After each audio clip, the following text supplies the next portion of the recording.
A sick millionaire asked the nurse to pretend to be his daughter for a day. Hours later, his wife entered the room with a lawyer. What happened next left everyone in shock. Hello, viewer. Thanks for joining us. Leave a like and share your thoughts in the comments, along with the city you're watching from. Now let's continue with the story. The room was quiet save for the rhythmic hum of the ventilator and the soft, electronic beep of the heart monitor. The sterile air carried a faint tang of antiseptic, mingling uneasily with the scent of fresh lilies that adorned the bedside table. Rachel Connor, her nurse's uniform crisp and neatly pressed, stood by the window of the private hospital suite, looking out at the sprawling cityscape below. Her thoughts were elsewhere, rooted in the monotony of her routine, a routine that kept her world small and manageable. The patient, Gregory Hartwell, broke the silence with a voice that was soft but carried the weight of a lifetime. "Miss Connor," he began, his tone deliberate, "I have a favor to ask." Rachel turned, startled by the fragility of the man before her. Gregory, once a towering figure in the world of finance, now lay frail and hollow, his face pale against the pristine white of the pillows. His piercing blue eyes, though sunken, retained a sharpness that unnerved her. "Yes, Mr. Hartwell?" she asked, her voice professional yet tinged with curiosity. "I need you to pretend," he said, his words faltering under the weight of his plea. "To pretend to be my daughter, Emily." The request landed like a stone in the quiet room. Rachel felt a pang of confusion, followed by a rush of indignation. Was this a joke? Her arms crossed instinctively, a shield against whatever this was. "I'm sorry, Mr. Hartwell. I'm not sure I understand." Gregory struggled to sit up, his trembling hand reaching for the bed's remote control. Rachel moved quickly, adjusting the incline of his bed and offering a glass of water, which he waved away. "Emily," he said, his voice breaking, "disappeared years ago. I don't have much time left, and I want to see her, just once more." Rachel froze, the implications sinking in. She was no stranger to the bizarre requests of patients in their final days. But this was something entirely different. "Mr. Hartwell, I'm just your nurse. I can't possibly—" "I'll compensate you," Gregory interrupted, his tone growing desperate. "Money, security, whatever you need. Just let me believe, even if it's only for a little while." Her first instinct was to refuse. But as Gregory spoke, something in his voice tugged at her resolve. There was an emptiness in his words, a grief that reached deep into the unspoken corners of his life. Rachel felt an unsettling connection, a familiarity in his loneliness. She turned away, feigning interest in the lilies on the table to mask the tumult inside her. Rachel's own life was defined by loss and impermanence.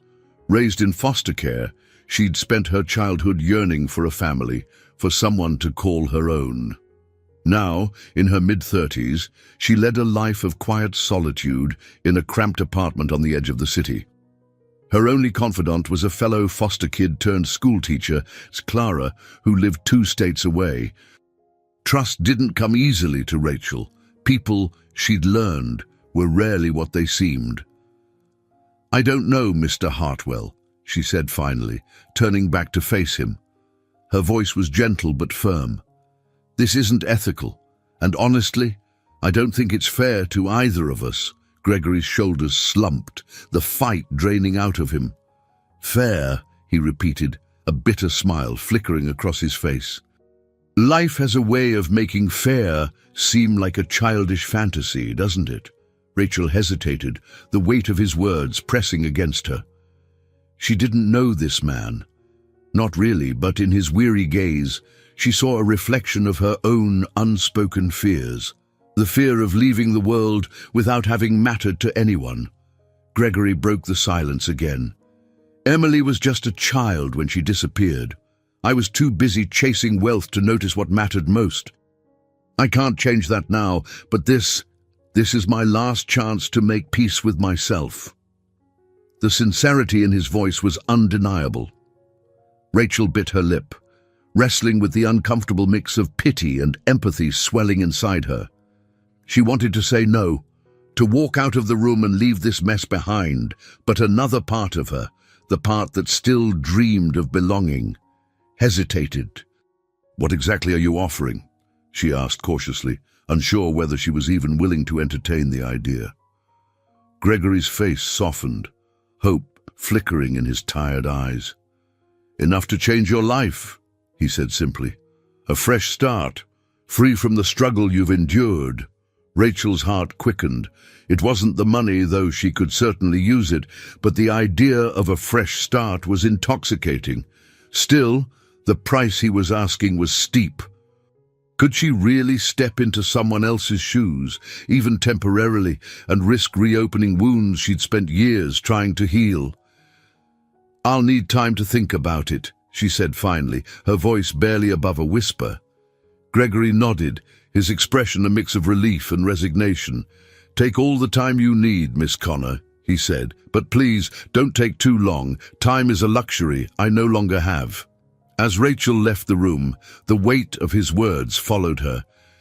She walked through the sterile corridors of the hospital, past the impersonal faces of colleagues and patients, feeling the pull of something she couldn't quite name. At the edge of her mind, a question lingered, relentless and insistent. Could she give a dying man the peace he so desperately sought, even if it meant risking her own fragile sense of self? For the first time in years, Rachel felt the delicate stirrings of something beyond her routine, something that terrified her as much as it intrigued her. Rachel stood in front of her modest bathroom mirror, brushing her damp hair into a low ponytail. The smell of coffee lingered faintly from her small kitchen, but she wasn't in the mood for breakfast. The previous night had been restless, her mind cycling through Gregory's strange and heartfelt request. The notion of playing the role of someone else, a role so deeply tied to another's pain, felt both absurd and daunting. Her phone buzzed on the counter, jolting her from her thoughts.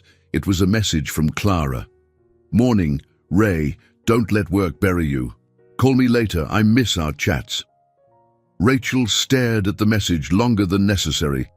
Clara's words, always warm and familiar, felt like a reminder of the fragile connections in her life.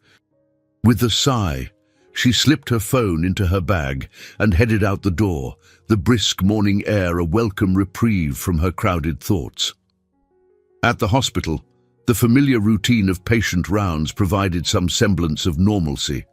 But when Rachel approached Gregory's room, she hesitated, her hand hovering over the door handle. She could see him through the small window, propped up in bed and staring out the window with an expression of quiet melancholy. He looked older today, his face etched with the kind of weariness that went beyond physical ailments. She stepped inside. Gregory turned his head, his gaze sharpening when it met hers. "Miss Connor?" he greeted, his voice steady but subdued. "Good morning, Mr. Hartwell," she replied, pulling his chart from the foot of the bed and scanning it briefly. "How are you feeling today?" He gave a half smile, one that didn't quite reach his eyes. "Alive, for now. And though I suspect that's not the answer you're looking for," Rachel lowered the chart, meeting his gaze directly. "I'm here to check on your vitals, not your philosophy." Gregory chuckled softly, though it quickly dissolved into a shallow cough. Rachel moved to adjust his oxygen levels, her movements practiced and precise. "Thank you," he said once he caught his breath. "Though I imagine you didn't come here just to adjust my oxygen." Her fingers paused mid-air, and she slowly straightened. "I thought about what you said yesterday." Gregory's expression shifted, the guarded hope in his eyes impossible to miss. "And I still don't understand why you'd ask this of me," Rachel admitted. "You barely know me. How can you trust a stranger with something so personal?" His hands trembled slightly as he clasped them over the blanket, a subtle reminder of his fragility. "Because I've run out of people to trust, Miss Connor. money, power. They attract all the wrong kinds of loyalty. But you, he paused, studying her face with an intensity that made her uncomfortable. You remind me of Emily. There's something in your eyes. Kindness, maybe. Or perhaps it's just wishful thinking. Rachel shifted her weight, her unease growing. I'm not her. You know that.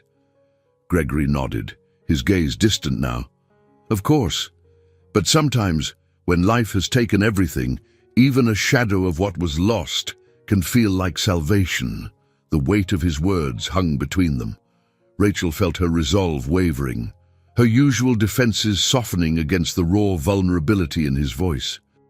She had spent years avoiding entanglements, keeping her world small to protect herself from the inevitable pain of loss.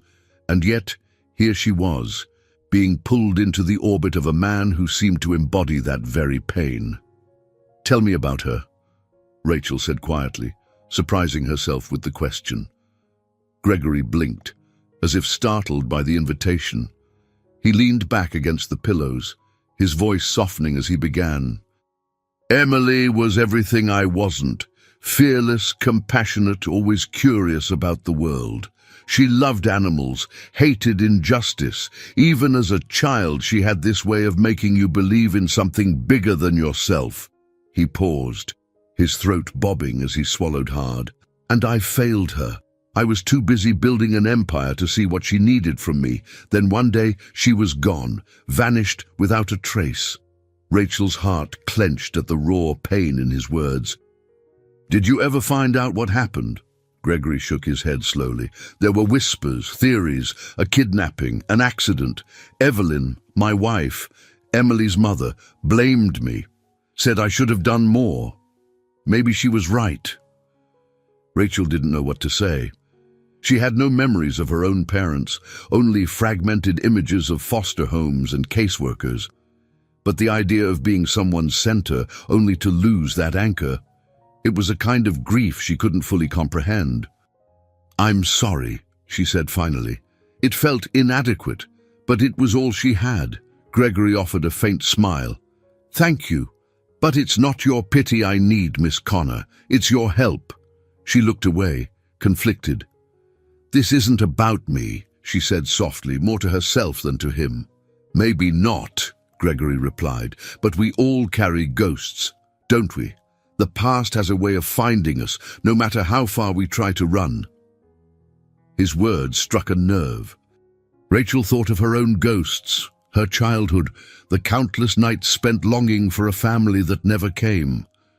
She wondered if Gregory's request was less about him and more about what it stirred in her. Before she could respond, the door opened, and a young man in scrubs entered, his expression professional but warm. Good morning, Mr. Hartwell and Rachel, he added with a nod. Dr. Tennyson, Rachel acknowledged, her voice cooler than she intended. Doctor. Mark Tennyson was new to the hospital, and his easy confidence grated on her nerves. He had a way of looking at her that felt too probing, too personal. Mark glanced between them, his brows lifting slightly. Everything all right here? Gregory smiled faintly. Miss Connor and I were just discussing life's peculiarities. Rachel stiffened, unwilling to elaborate. We're done for now, she said briskly, stepping back toward the door. Rachel, Gregory called as she reached for the handle. She turned, her expression carefully neutral. Please think about what I asked. You may find that helping me helps you too. Rachel didn't reply, but as she walked away, her chest felt heavier than it had in years. Rachel sat in her small kitchen that evening, the dim light casting long shadows on the chipped countertop. A cup of untouched tea sat before her, the steam curling faintly into the air. Her mind churned with fragments of Gregory's story, his daughter Emily, his regret, his strange, desperate plea. She wrapped her hands around the warm ceramic mug, as if its heat might help her sort through the tangle of emotions that had taken root since their conversation. She had spent the day avoiding the decision Gregory had placed before her, but it seemed determined to follow her home, haunting the quiet corners of her mind. Why did he choose her? What did he see in her that reminded him of Emily? And why couldn't she simply dismiss his request as she had planned to? The knock on her door startled her out of her thoughts. Rachel frowned, glancing at the clock. It was late, too late for a neighborly visit. Cautiously, she opened the door to find her old friend Clara standing there, a sympathetic smile on her face and a bag of takeout in her hands. "I figured you might need company," Clara said, breezing inside before Rachel could object. "Your texts were weirdly cryptic today. Thought I'd check in before I started overthinking and assumed you were being held hostage or something." Rachel managed a faint smile as Clara placed the takeout on the table and began unpacking boxes of noodles and dumplings. "I'm fine," Rachel said, though her tone lacked conviction. "Liar!" Clara raised an eyebrow as she handed Rachel a set of chopsticks. "Come on, Ray, spill. What's got you looking like someone stole your lunch money?" Rachel hesitated, torn between her instinct to keep things to herself and the comfort of Clara's familiarity. Clara had been her one constant over the years, a friend who understood the weight of their shared history without needing explanations. If anyone could make sense of this, it was her. "There's this patient," Rachel began slowly, her voice tinged with hesitation. "Gregory Hartwell, he's dying. But he's asked me to do something, and it's not exactly normal." Clara's chopsticks paused mid-air, her curiosity piqued. "Define not normal." "He wants me to pretend to be his daughter," Rachel said, the words feeling heavier as she spoke them aloud. "His daughter Emily disappeared years ago, and he wants me to... I don't know, fill the void, I guess." Clara's eyes widened, and she leaned back in her chair, dumpling forgotten. "Wow, that's heavy." Rachel nodded, her fingers fidgeting with the edge of her napkin. "I don't know why he asked me. I mean, I'm just his nurse, and I'm not her. I'll never be her." Clara tilted her head, her expression softening. "Maybe he's not asking you to be her. Maybe he just needs someone to help him find peace, even if it's just an illusion." Rachel's brow furrowed. "But isn't that wrong? To lie to him, even if it's for a good reason?" Clara considered this, her gaze thoughtful. "I don't think it's about lying. It's about giving him a sense of closure. People do all sorts of things for love and comfort, Ray. Sometimes it's messy. Doesn't make it any less real." Rachel leaned back in her chair, Clara's words settling over her like a blanket. She wanted to believe that stepping into this role could be an act of compassion rather than deception, but the stakes felt so high. If she failed, if she made things worse, she didn't know if she could forgive herself. "Do you think I should do it?" Rachel asked quietly. Clara smiled gently. "I think only you can answer that. But for what it's worth, I know you. You don't do anything halfway. If you decide to help him, you'll give it everything you've got. And maybe, just maybe, it'll help you too." The following morning, Rachel returned to the hospital with a sense of resolve she hadn't felt in days. She moved through her routine with careful precision, her mind focused on the task ahead. When she entered Gregory's room, she found him sitting up in bed, his expression neutral but his eyes watchful. "Miss Connor," he greeted, his voice steady. "I wasn't sure you'd come back." Rachel set his chart down and folded her arms across her chest. "I said I'd think about it, didn't I?" Gregory's lips curved into a faint smile. "And? Have you reached a decision?" Rachel hesitated, taking a deep breath before meeting his gaze. "If I agree to this, there need to be boundaries. I'm not your daughter, Mr. Hartwell. I'll do what I can to help, but you need to understand that it's temporary." His smile widened slightly, and he nodded. "I understand, and you can call me Gregory. No need for formalities anymore. Rachel allowed herself a small smile. All right, Gregory, but if this gets too complicated, I reserve the right to walk away. Deal? Deal, he said, his voice firm. As the day wore on, Rachel found herself learning more about Emily through Gregory's stories. He spoke of her childhood, of the way she loved to draw pictures of animals she'd seen in books. He described her laughter, her stubborn streak, her unyielding belief in justice. Each detail painted a vivid picture, and Rachel felt herself drawn into the life of a girl she had never met, but now felt an inexplicable connection to. For the first time, Rachel saw glimpses of the man Gregory must have been before his illness. His voice grew stronger when he spoke of Emily, his eyes lighting up with something akin to hope. She wondered if this was what he had been missing all these years, a chance to share his memories with someone who cared enough to listen. As Rachel left his room that evening, she couldn't shake the feeling that she was on the cusp of something larger than herself. Gregory's story, his pain, and his hope had stirred something in her, a longing she couldn't quite name. In the quiet of the hospital corridor, Rachel paused and looked out the window at the city lights stretching far into the horizon. For the first time in years, she felt the faintest flicker of possibility, a chance to step out of the shadow of her own past and into something new, something that scared her, but also something that just might set her free. Rachel sat at her desk in the nurse's station, the warm glow of the computer screen casting soft light across her face. She wasn't working, her shift had ended an hour ago, but she lingered, reluctant to return to the solitude of her apartment. She stared at Gregory's file, her fingers drumming lightly on the desk. His request still felt surreal, and despite her decision to help him, a lingering unease coiled tightly in her chest. Burning the midnight oil. The familiar voice of Dr. Mark Tennyson pulled her from her thoughts. She glanced up to find him leaning casually against the counter, a coffee cup in hand, and a curious look on his face. "I could say the same about you," she replied, her tone guarded.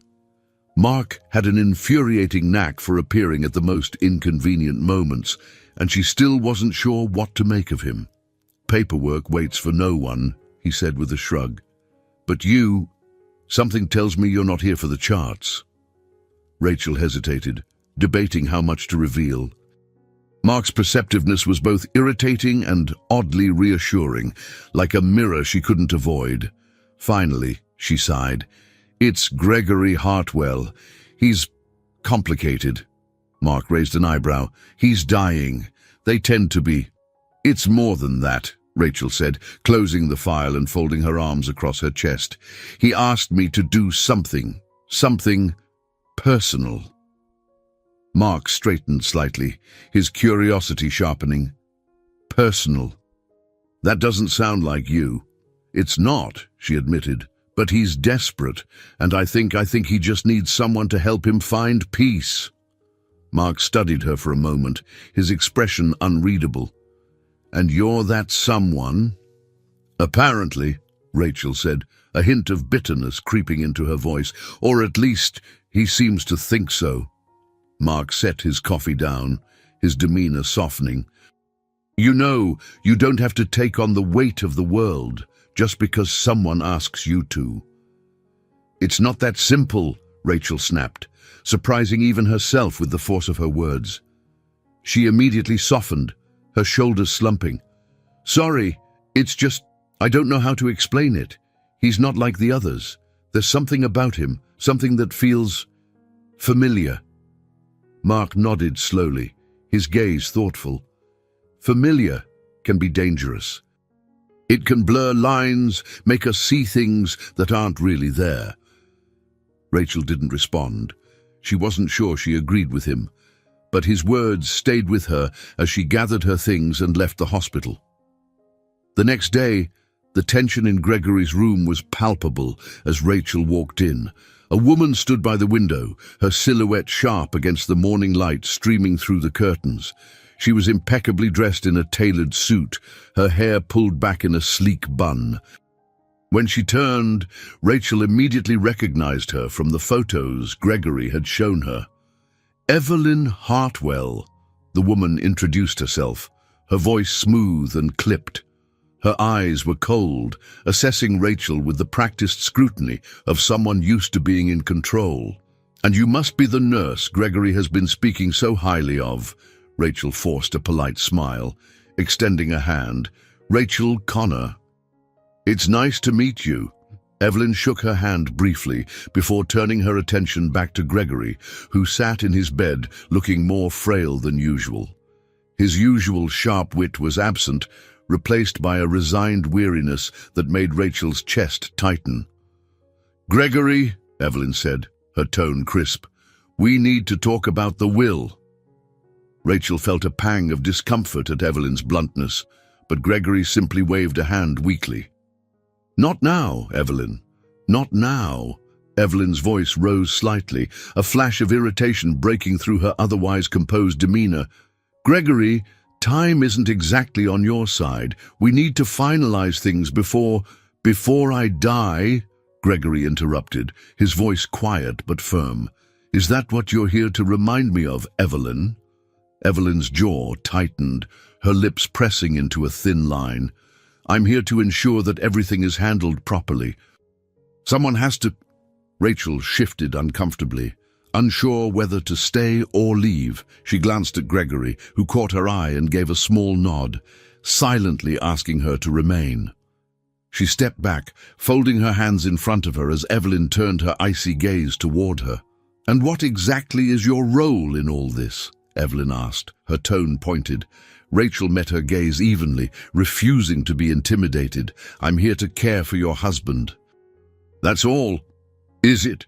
Evelyn's tone was sharp, her eyes narrowing. "Because from what I hear, Gregory has been involving you in personal matters."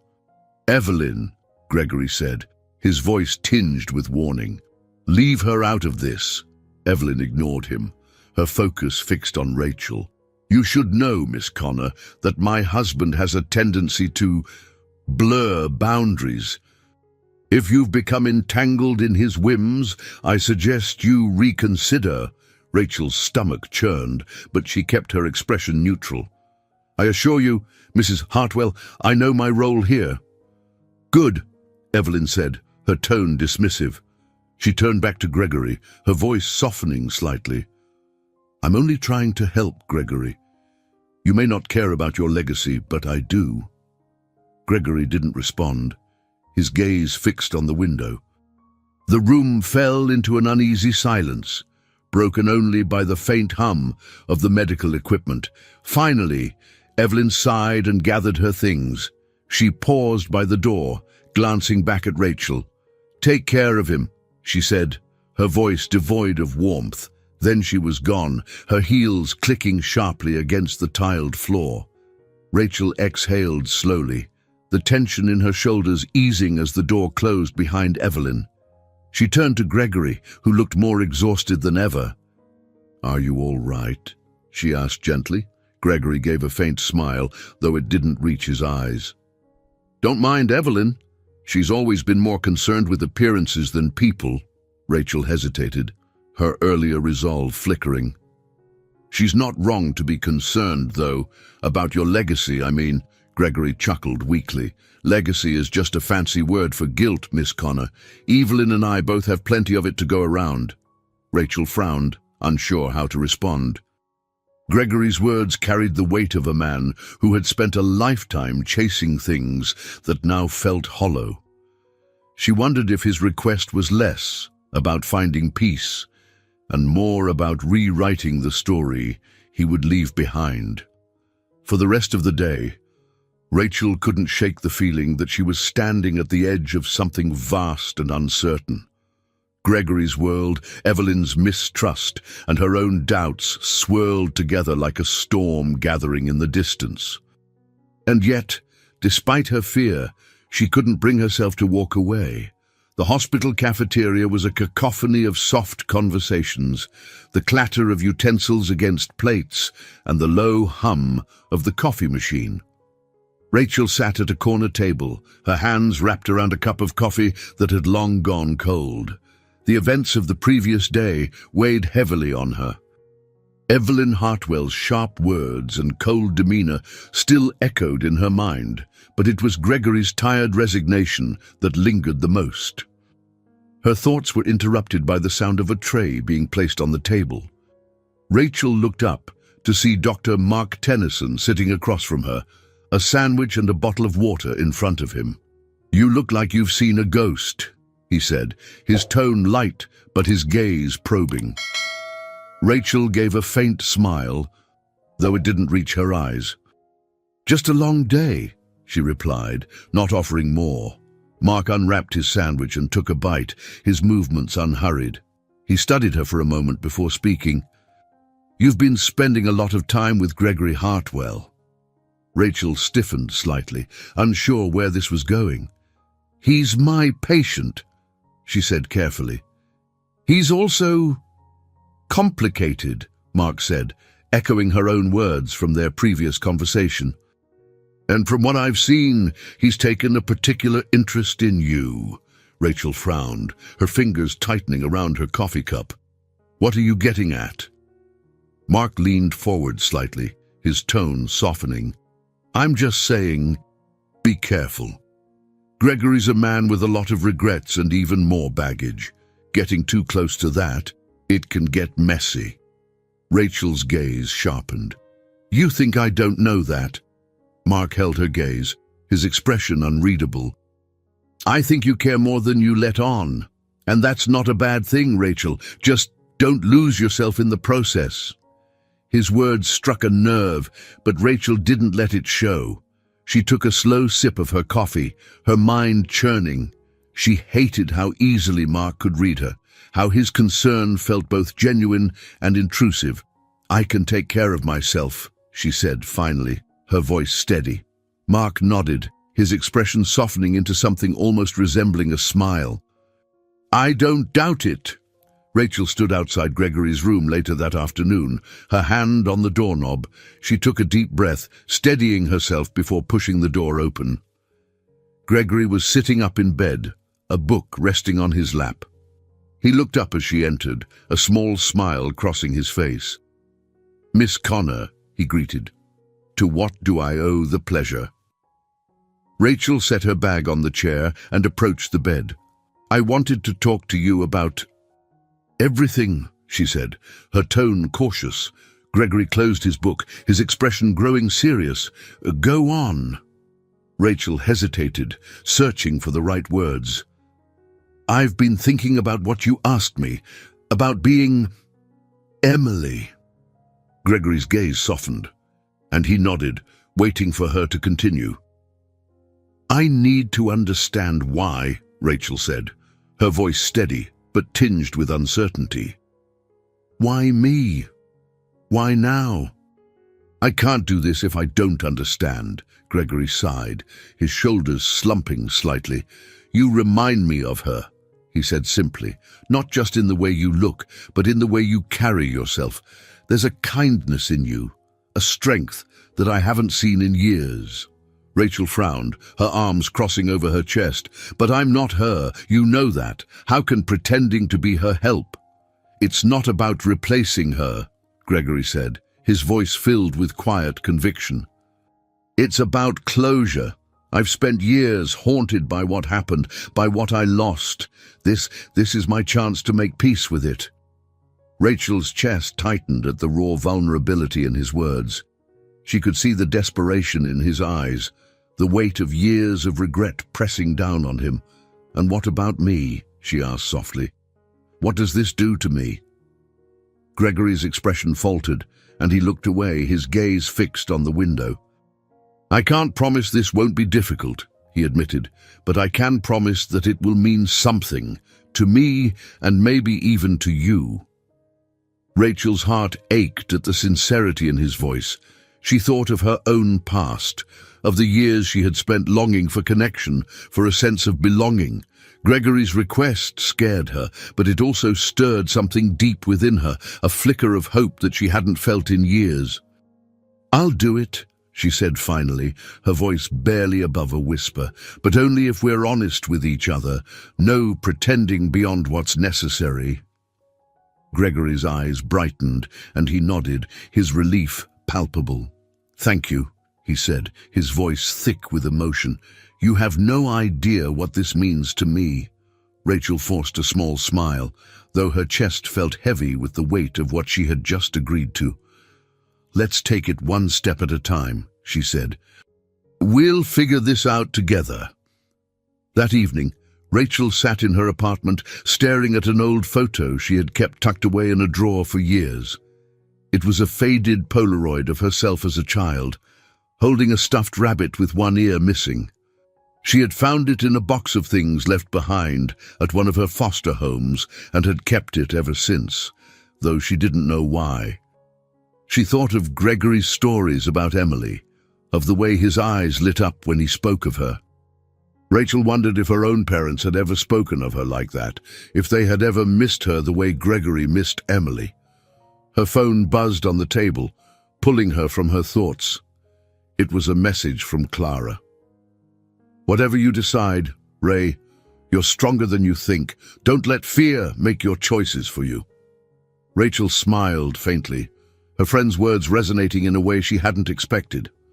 She placed the photo back in the drawer and stood, a sense of quiet determination settling over her. Tomorrow, she would begin the next step in Gregory's strange and difficult request. She didn't know where it would lead, but for the first time, she felt ready to face the uncertainty. Rachel arrived at the hospital earlier than usual, her heart heavy with the weight of the decision she had made. The corridors were quieter in the morning, the hum of machinery and the occasional murmur of conversation echoing softly against the sterile walls. She paused outside Gregory's room, her fingers brushing the small, worn Polaroid of her childhood that she had slipped into her pocket for reasons she couldn't quite explain. When she entered, Gregory was awake, his face pale but alert, as he gazed out the window. A sliver of sunlight bathed his bed in a golden glow, softening the hard lines of his weary expression. He turned at the sound of her footsteps, his eyes brightening. "Miss Connor," he said, his voice stronger than it had been in days. "I wasn't sure if you'd come." Rachel gave him a faint smile, pulling a chair closer to the bed. "I said I would help you, Gregory. I'm here." His expression softened, a mixture of gratitude and relief crossing his face. "Thank you," he said quietly. "You have no idea how much this means to me." Rachel hesitated, the enormity of what they were about to do settling heavily over her. "Before we start, I need to know more," she said, her voice steady but firm. "About Emily, about the life she had before she disappeared." Gregory nodded, his fingers trembling slightly as he reached for a worn leather photo album on the bedside table. "These are all I have left," he said, opening the album carefully. The pages were filled with pictures of a young girl with bright eyes and a wide, mischievous smile. "That's Emily at 7, Gregory said, pointing to a photo of her holding a small cat in her arms. "She found that stray in the alley behind our house. I told her we couldn't keep it, but she cried until I gave in. She named him Charlie." Rachel traced the edge of the photo with her finger, her chest tightening. "She looks happy." "She was," Gregory said, his voice tinged with both pride and regret. "She was the light in our lives. But Evelyn and I, we were too busy, too consumed by our own ambitions to see what she needed from us." Rachel looked up at him, her brow furrowing. "What happened the day she disappeared?" Gregory's face darkened, his eyes clouding with painful memories. "She went to the park with her nanny, Lillian. It was a quiet afternoon, nothing unusual. But when Lillian turned her back for just a moment, Emily was gone, vanished without a trace." Rachel's stomach churned at the thought, the unimaginable pain of losing a child pressing against her. "And no one saw anything?" No clues, no leads. Gregory shook his head slowly. There were whispers, theories. Some said she was taken, others that she ran away, but nothing ever came of it. The police searched for months. Evelyn hired private investigators, but eventually the trail went cold. Rachel's voice softened. You've carried this with you all these years. Gregory's gaze met hers, raw and unguarded. There's no closure when you lose someone like that. Only questions and regrets. They sat in silence for a moment, the weight of his words settling between them. Rachel felt the familiar ache of her own losses rising to the surface, the years of unanswered questions about her parents and the life she might have had if things had been different. I don't know if I can give you the answers you're looking for, Rachel said finally, her voice low. But I'll do my best to help you find peace. Gregory nodded, his expression resolute. That's all I can ask. Later that afternoon, Rachel found herself standing in front of the hospital's small garden, its neatly trimmed hedges and colorful blooms offering a rare moment of tranquility. She was about to head back inside when she heard footsteps behind her. Taking a break. Mark's voice was warm, but Rachel could sense the undercurrent of curiosity in his tone. She turned to find him holding a clipboard, his white coat billowing slightly in the breeze. Something like that, she said, crossing her arms. Mark studied her for a moment, his gaze thoughtful. You've been spending a lot of time with Gregory lately. Rachel's defenses rose instinctively. He's my patient. He's also complicated, Mark said, echoing his earlier words. And from what I hear, he's asked you for something unusual. Rachel stiffened, her gaze narrowing. What exactly have you heard? Mark hesitated, choosing his words carefully. People talk, Rachel. They're saying Gregory's been unusually focused on you, that he sees something in you that reminds him of his daughter. Rachel's stomach tightened, a mix of anger and vulnerability swirling within her. I don't owe anyone an explanation, she said, her voice clipped. I'm not asking for one, Mark said gently. I'm just concerned about you. Rachel's breath hitched, the unexpected sincerity in his voice catching her off guard. She looked away, her fingers gripping the edge of her jacket. I can handle myself, she said, though the words felt hollow. Mark stepped closer, his tone softening. I know you can. But just because you can handle something doesn't mean you have to do it alone. Rachel met his gaze, her walls cracking slightly under the weight of his concern. She wanted to push him away, to keep the world at arm's length as she always had. But something about the way he looked at her, steadfast and genuine, made her pause. Thank you, she said finally, her voice quiet. But I need to do this. Mark nodded, a faint smile tugging at his lips. Just promise me you'll take care of yourself too. Rachel nodded, her chest tightening with a mix of gratitude and unease. As Mark walked away, she turned back to the garden, the sun casting long shadows across the vibrant flowers. She felt the familiar pull of doubt and fear gnawing at the edges of her resolve, but beneath it all, a small, steady voice urged her forward. She had made her choice, and there was no turning back now. For Gregory, for herself, and for the hope that somewhere in this tangled mess, they might both find a measure of peace. The morning was heavy with the threat of rain, the dark clouds pressing low against the city skyline as Rachel walked briskly toward Gregory's hospital room. She clutched her coat tightly around her, her mind racing with thoughts of how the day would unfold. She had agreed to step into the role Gregory so desperately needed, but doubts lingered, whispering questions she couldn't quite silence. As she entered the room, she was met with Gregory's smile, soft and hopeful, like a man who had found a small reprieve from his grief. He sat upright in bed, his color slightly improved, though the frailty of his frame was a stark reminder of the little time they had left. "Miss Connor," he greeted warmly, "or should I say, Emily?" Rachel hesitated, the weight of her agreement settling heavily on her shoulders. "Let's not jump ahead, Gregory," she replied, pulling a chair closer to his bedside. "We'll take this one step at a time." Gregory chuckled softly, though it quickly turned into a shallow cough. Rachel instinctively reached for a glass of water, holding it steady as he sipped. Once the coughing subsided, he leaned back, his expression grateful. "Thank you," he said, his voice rasping slightly. "You've already given me more than I deserve." Rachel didn't respond immediately, her gaze drifting to the photo album on the bedside table. She opened it carefully, flipping through the pages until she found a picture of Emily at what looked to be a birthday party. Her face was alight with joy, her hands clutching a balloon animal as she laughed at something out of frame. "What was she like?" Rachel asked softly, her fingers brushing the edge of the photo. Gregory's eyes grew distant, his voice taking on a wistful tone. "She was fearless, always pushing boundaries, asking questions no one else dared to ask.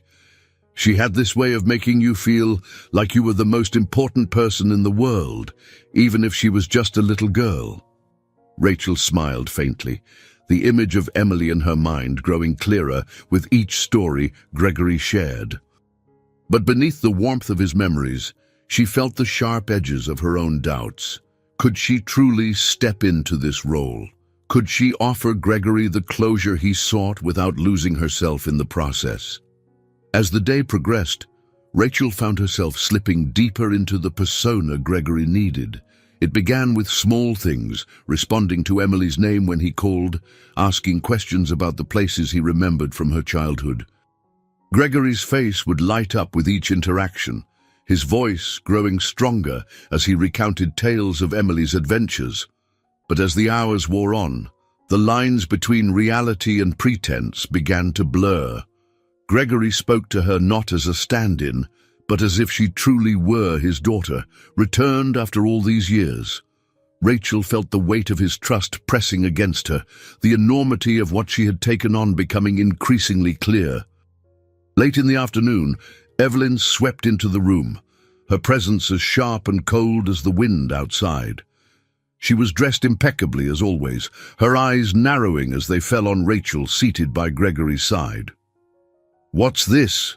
Evelyn demanded, her tone clipped. "Playing house now, are we?" Rachel stood, her posture stiffening under Evelyn's scrutinizing gaze. "I'm just here to support Gregory," she said evenly. Evelyn's lips thinned into a harsh line as she turned to her husband. "And you're encouraging this charade? What do you think this will accomplish, Gregory?" Gregory's expression darkened, his usual patience with Evelyn giving way to quiet defiance. "It's not a charade," he said firmly. "It's something I need, something you could never understand." Evelyn's eyes flashed with anger. "What I understand is that you're indulging in a fantasy, one that will only hurt you and everyone else, when reality comes crashing back."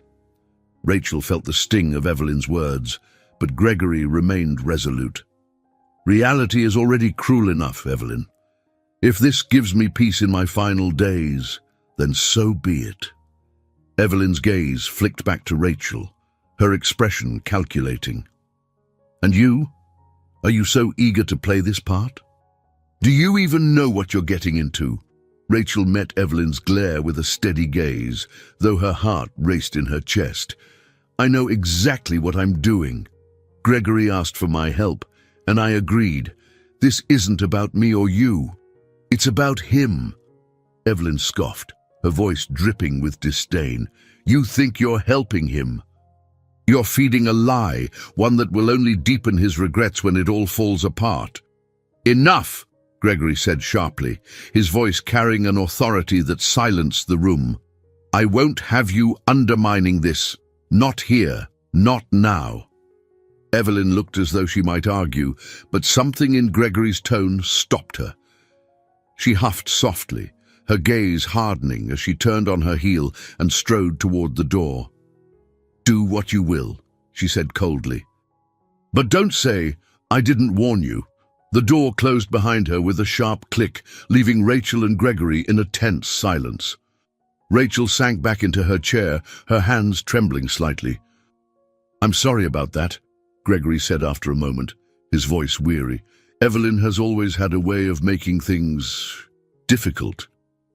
Rachel shook her head, her voice quiet. "She's not wrong, though. What we're doing, it's complicated." Gregory reached out, his frail hand resting lightly on hers. "Life is complicated, Miss Connor. But sometimes the only way to make sense of it is to hold on to the things that matter, no matter how fleeting." Rachel met his gaze, her chest tightening with the weight of his words. She had spent so much of her life running from complications, from connections that might anchor her to something she couldn't control. But here, in this room, with this man who had lost so much, she found herself willing to take the risk, for Gregory, for herself, for the fragile bond they were building, one moment at a time. Rachel sat in her apartment that night, the hum of the refrigerator, the only sound in the otherwise silent room. She hadn't turned on the television, hadn't even bothered with her usual cup of tea. Instead, she stared at the Polaroid photo of herself as a child, the faded image, a haunting reminder of her own fractured past. Gregory's stories about Emily echoed in her mind, interwoven with Evelyn's cutting words, "You're feeding a lie." Rachel sighed and placed the photo back on the counter. She couldn't deny the weight of Evelyn's accusation, but she also couldn't shake the certainty in Gregory's eyes when he had thanked her.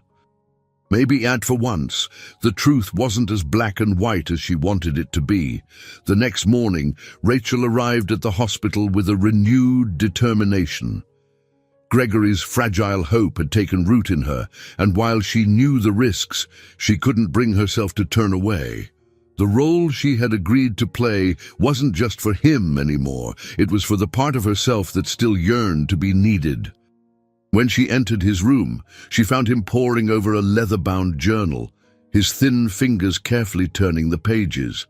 He looked up as she approached, a smile breaking across his face.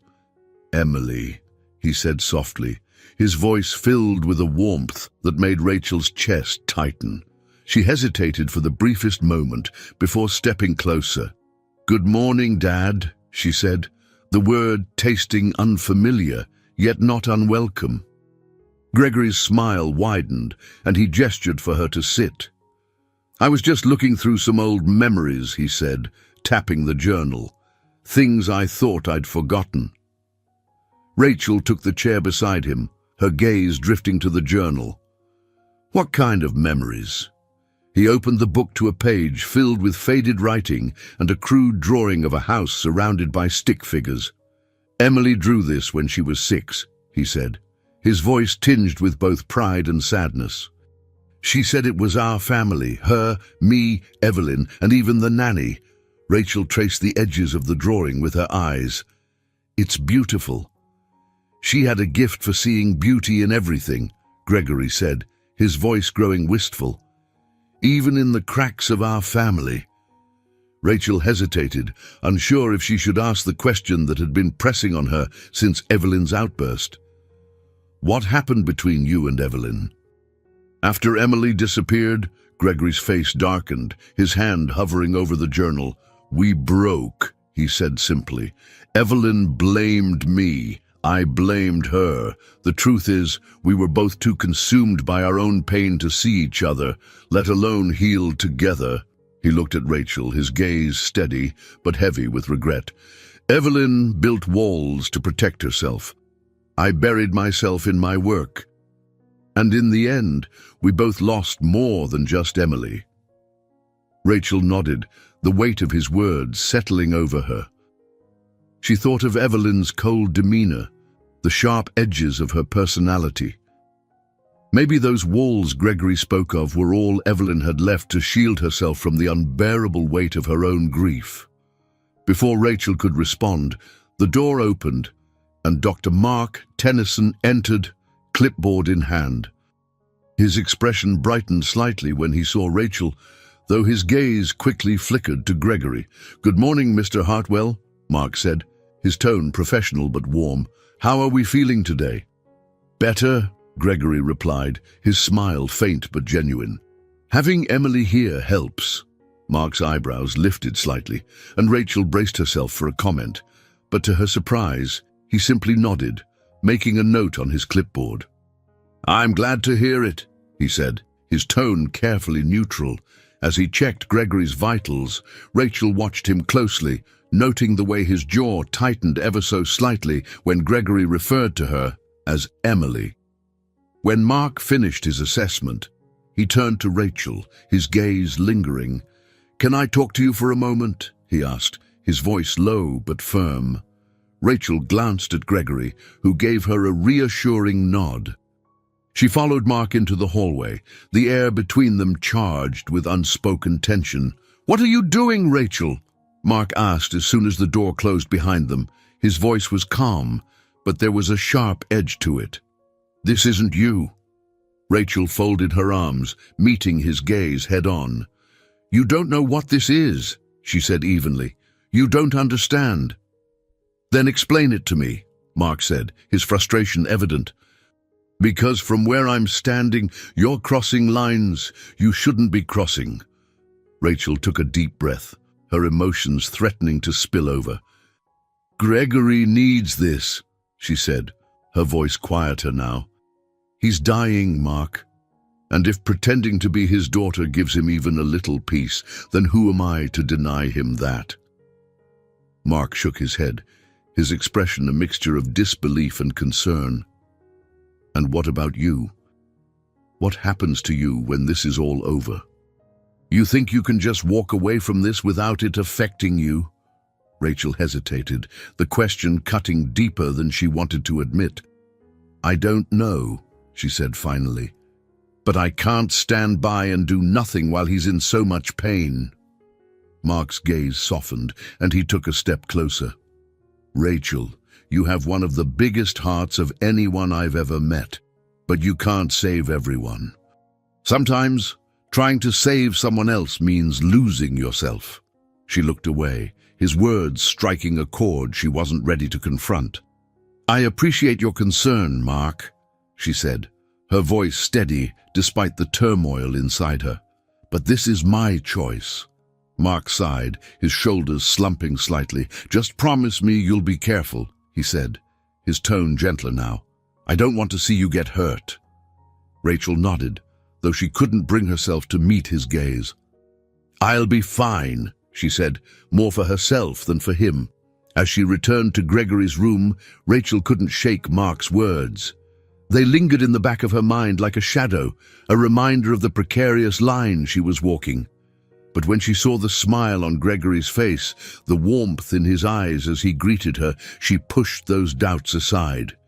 For now, she would focus on the moments they had. One step at a time, one memory at a time, she would help Gregory find the peace he so desperately sought, even if it meant losing a part of herself along the way. Rachel sat with Gregory in his hospital room, the early afternoon light filtering through the blinds in fractured lines. He looked better today, more animated as he gestured toward the open photo album between them.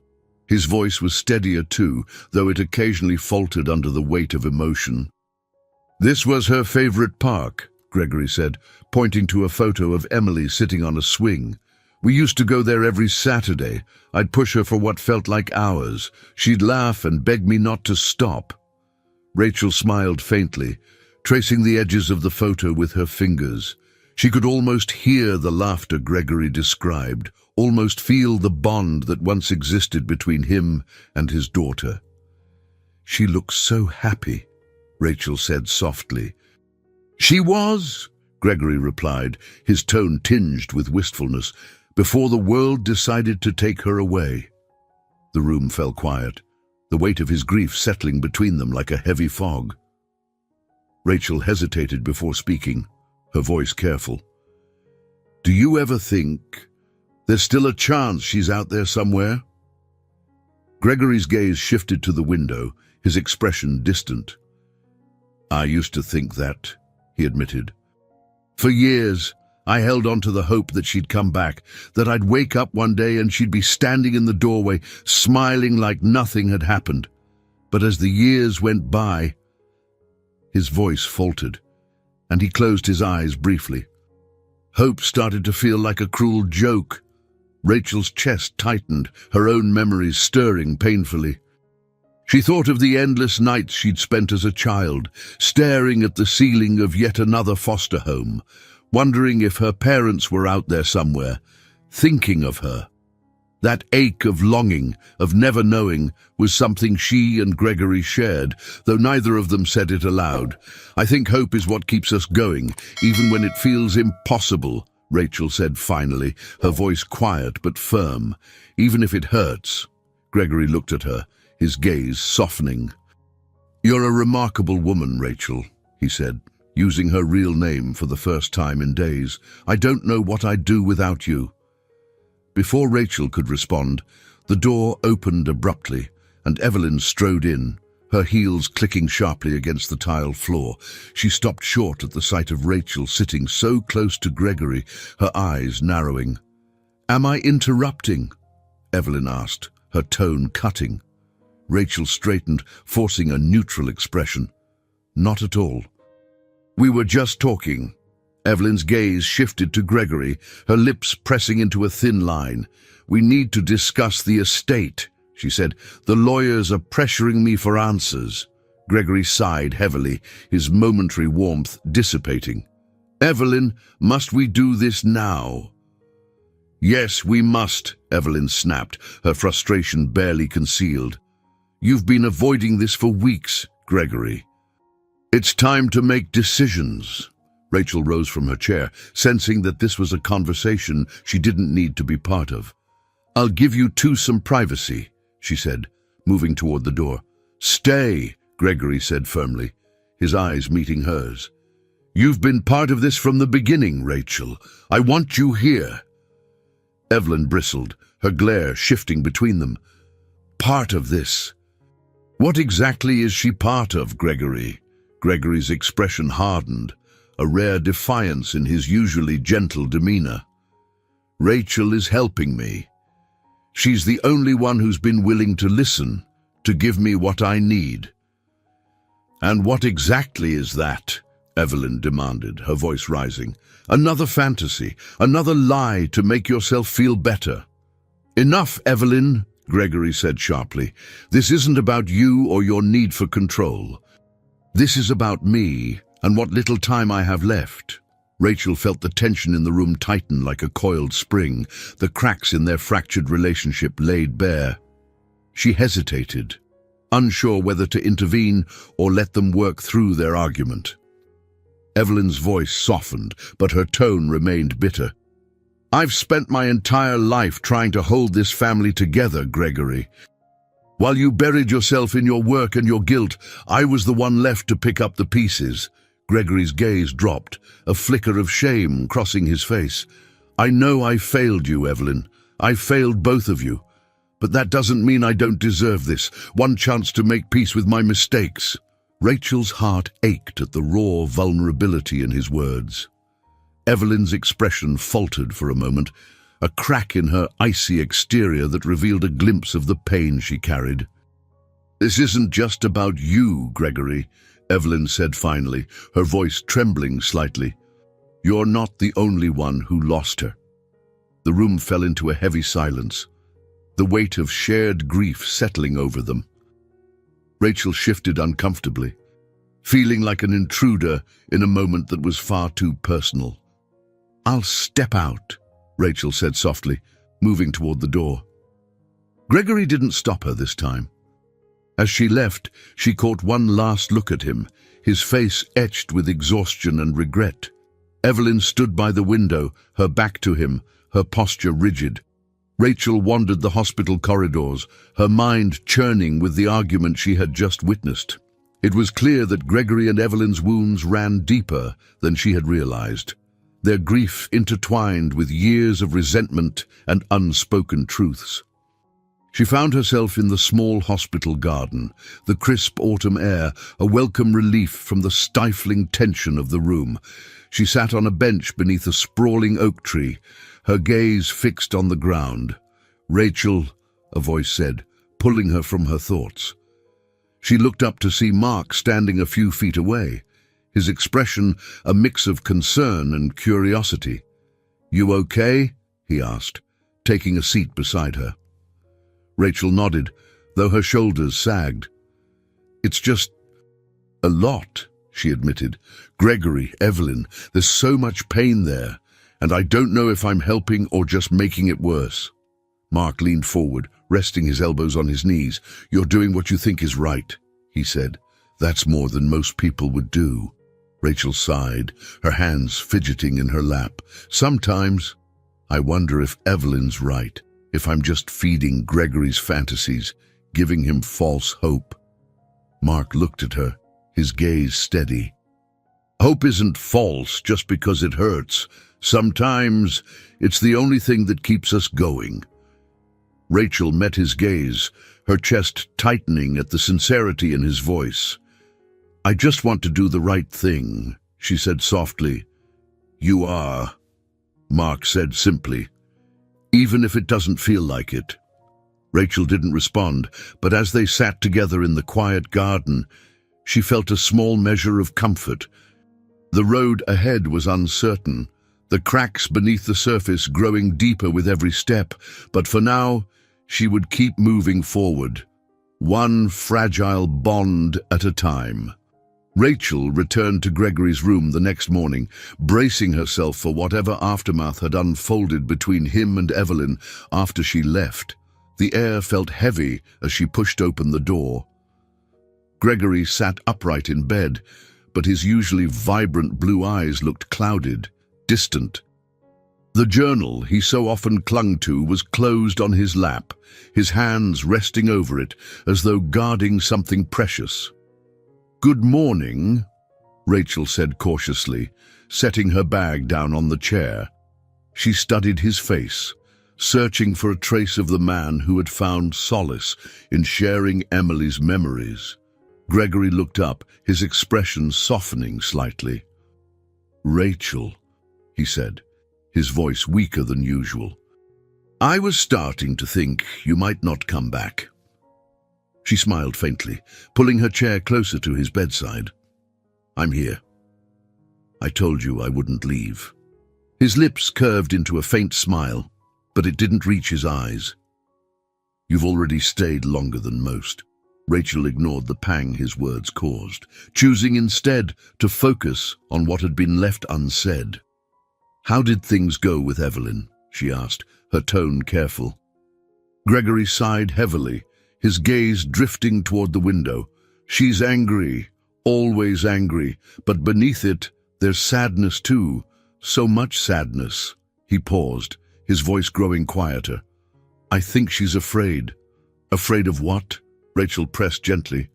"Of losing control," Gregory said, "of losing what little we have left. Evelyn's always been like that, clinging to the idea of order as if it could somehow shield her from the chaos of life." Rachel thought of Evelyn's sharp words, her icy exterior that cracked only momentarily under the weight of her grief. "Do you think she blames herself for Emily?" Gregory's expression grew pained. "She does, but she'd never admit it. And maybe I blame her too, in ways I shouldn't. We both made mistakes, Rachel. We both failed Emily when she needed us most." Rachel reached out instinctively, placing a hand on his. "You're doing what you can now," she said softly. "That matters." Gregory looked at her, his eyes glistening. "It does, doesn't it?" Before Rachel could respond, the door opened and Evelyn entered, her presence as commanding as ever. She carried a leather bag, her heels clicking sharply against the floor. Her gaze fell on Rachel, narrowing slightly before turning to Gregory. "I need a word with my husband," Evelyn said curtly, her tone leaving no room for argument. Rachel hesitated, looking to Gregory for guidance. He nodded faintly, a silent reassurance that it was okay to leave. She stood, gathering her things. "I'll be back later," Rachel said quietly, giving Gregory's hand a light squeeze before slipping past Evelyn and into the hallway. Rachel wandered through the hospital corridors, her mind heavy with thoughts of Gregory and Evelyn. She found herself drawn to the staff lounge, where the scent of coffee and the low hum of conversation offered a brief respite. To her surprise, Mark was there, leaning against the counter with a mug in hand. His gaze lifted when he saw her, his expression softening. "Rachel," he said, setting his mug down, "you look tired." She managed a faint smile. "Thanks for the compliment," Mark chuckled, motioning for her to sit. "Rough morning." Rachel sank into a chair, exhaling deeply. Evelyn's back. Every time she and Gregory talk, it feels like something shatters between them. "She's been through a lot too," Mark said thoughtfully, pulling out a chair and sitting across from her. "Grief doesn't always look the same on everyone." Rachel tilted her head, studying him. "You're surprisingly sympathetic toward her," Mark shrugged. "I've seen my share of people who build walls to survive. Doesn't make it right, but it's human." Rachel nodded, his words resonating. "I just wish I could help them both, but sometimes it feels like I'm in the middle of a battle I don't understand." Mark leaned forward, his gaze steady. "You're doing more than you realize. Just being there, listening, it matters." Rachel felt a flicker of gratitude for his unwavering support, though doubts still lingered. "I'm not sure if it's enough." "It's more than most people would do," Mark said. "Don't underestimate that." When Rachel returned to Gregory's room later that afternoon, Evelyn was gone. Gregory looked exhausted, his shoulders slumped as though the conversation had drained what little energy he had left. Rachel approached cautiously, her movements quiet. "Are you all right?" she asked gently. Gregory looked up at her, his expression weary. "I will be," he said, though his tone lacked conviction. Rachel hesitated before sitting down. "Do you want to talk about it?" Gregory shook his head slowly. "Evelyn and we've been living with ghosts for so long, Rachel. Sometimes I think we don't know how to be with the living anymore." Rachel's chest tightened at the sadness in his voice. She reached for the journal on his lap, her fingers brushing against the worn leather. "May I?" she asked softly. He nodded, and she opened the journal, her gaze scanning the faded handwriting and drawings. One entry caught her eye, a letter written in Gregory's precise script. "Dear Emily," it began. "If you ever find this, know that I loved you more than words can say. I wasn't the father you deserved, but you were always the daughter I dreamed of. I hope, wherever you are, you've found happiness." Rachel's throat tightened as she read the words, her heart aching for the man who had carried this pain for so long. She closed the journal carefully, her voice steady as she spoke. "She would have forgiven you, Gregory." "I know she would." Gregory's eyes glistened, and he reached for her hand, his grip weak but firm. "You've given me more than forgiveness, Rachel. You've given me hope." Tears pricked at Rachel's eyes, but she blinked them away, determined to remain strong. "Then let's hold on to that hope, together." For the first time in years, Rachel felt a sense of purpose she couldn't ignore. Gregory's faith in her, his willingness to trust her with his pain, gave her the strength to keep moving forward. No matter the fractures in their shared truths, she would see this through to the end, for him, for Emily, and for herself. The next morning, Rachel walked into Gregory's room and immediately sensed a shift in the atmosphere.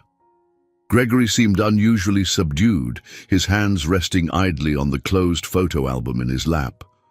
His usual small, hopeful smile was absent, replaced by a pensive frown that deepened the lines on his face.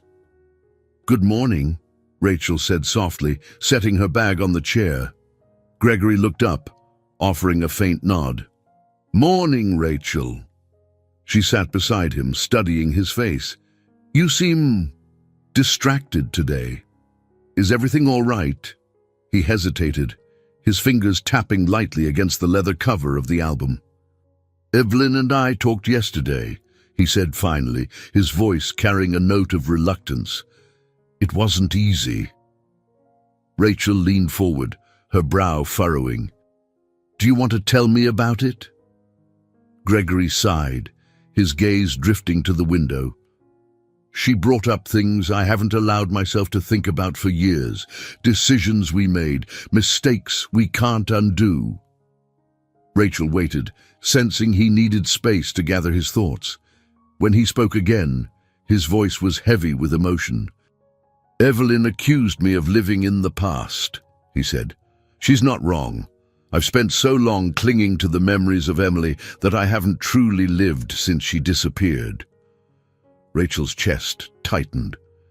She thought of the many ways she had avoided confronting her own past, the scars she carried from her childhood. "Sometimes the past feels safer than the present," she said quietly. "It's familiar, even when it hurts." Gregory nodded, his expression softening.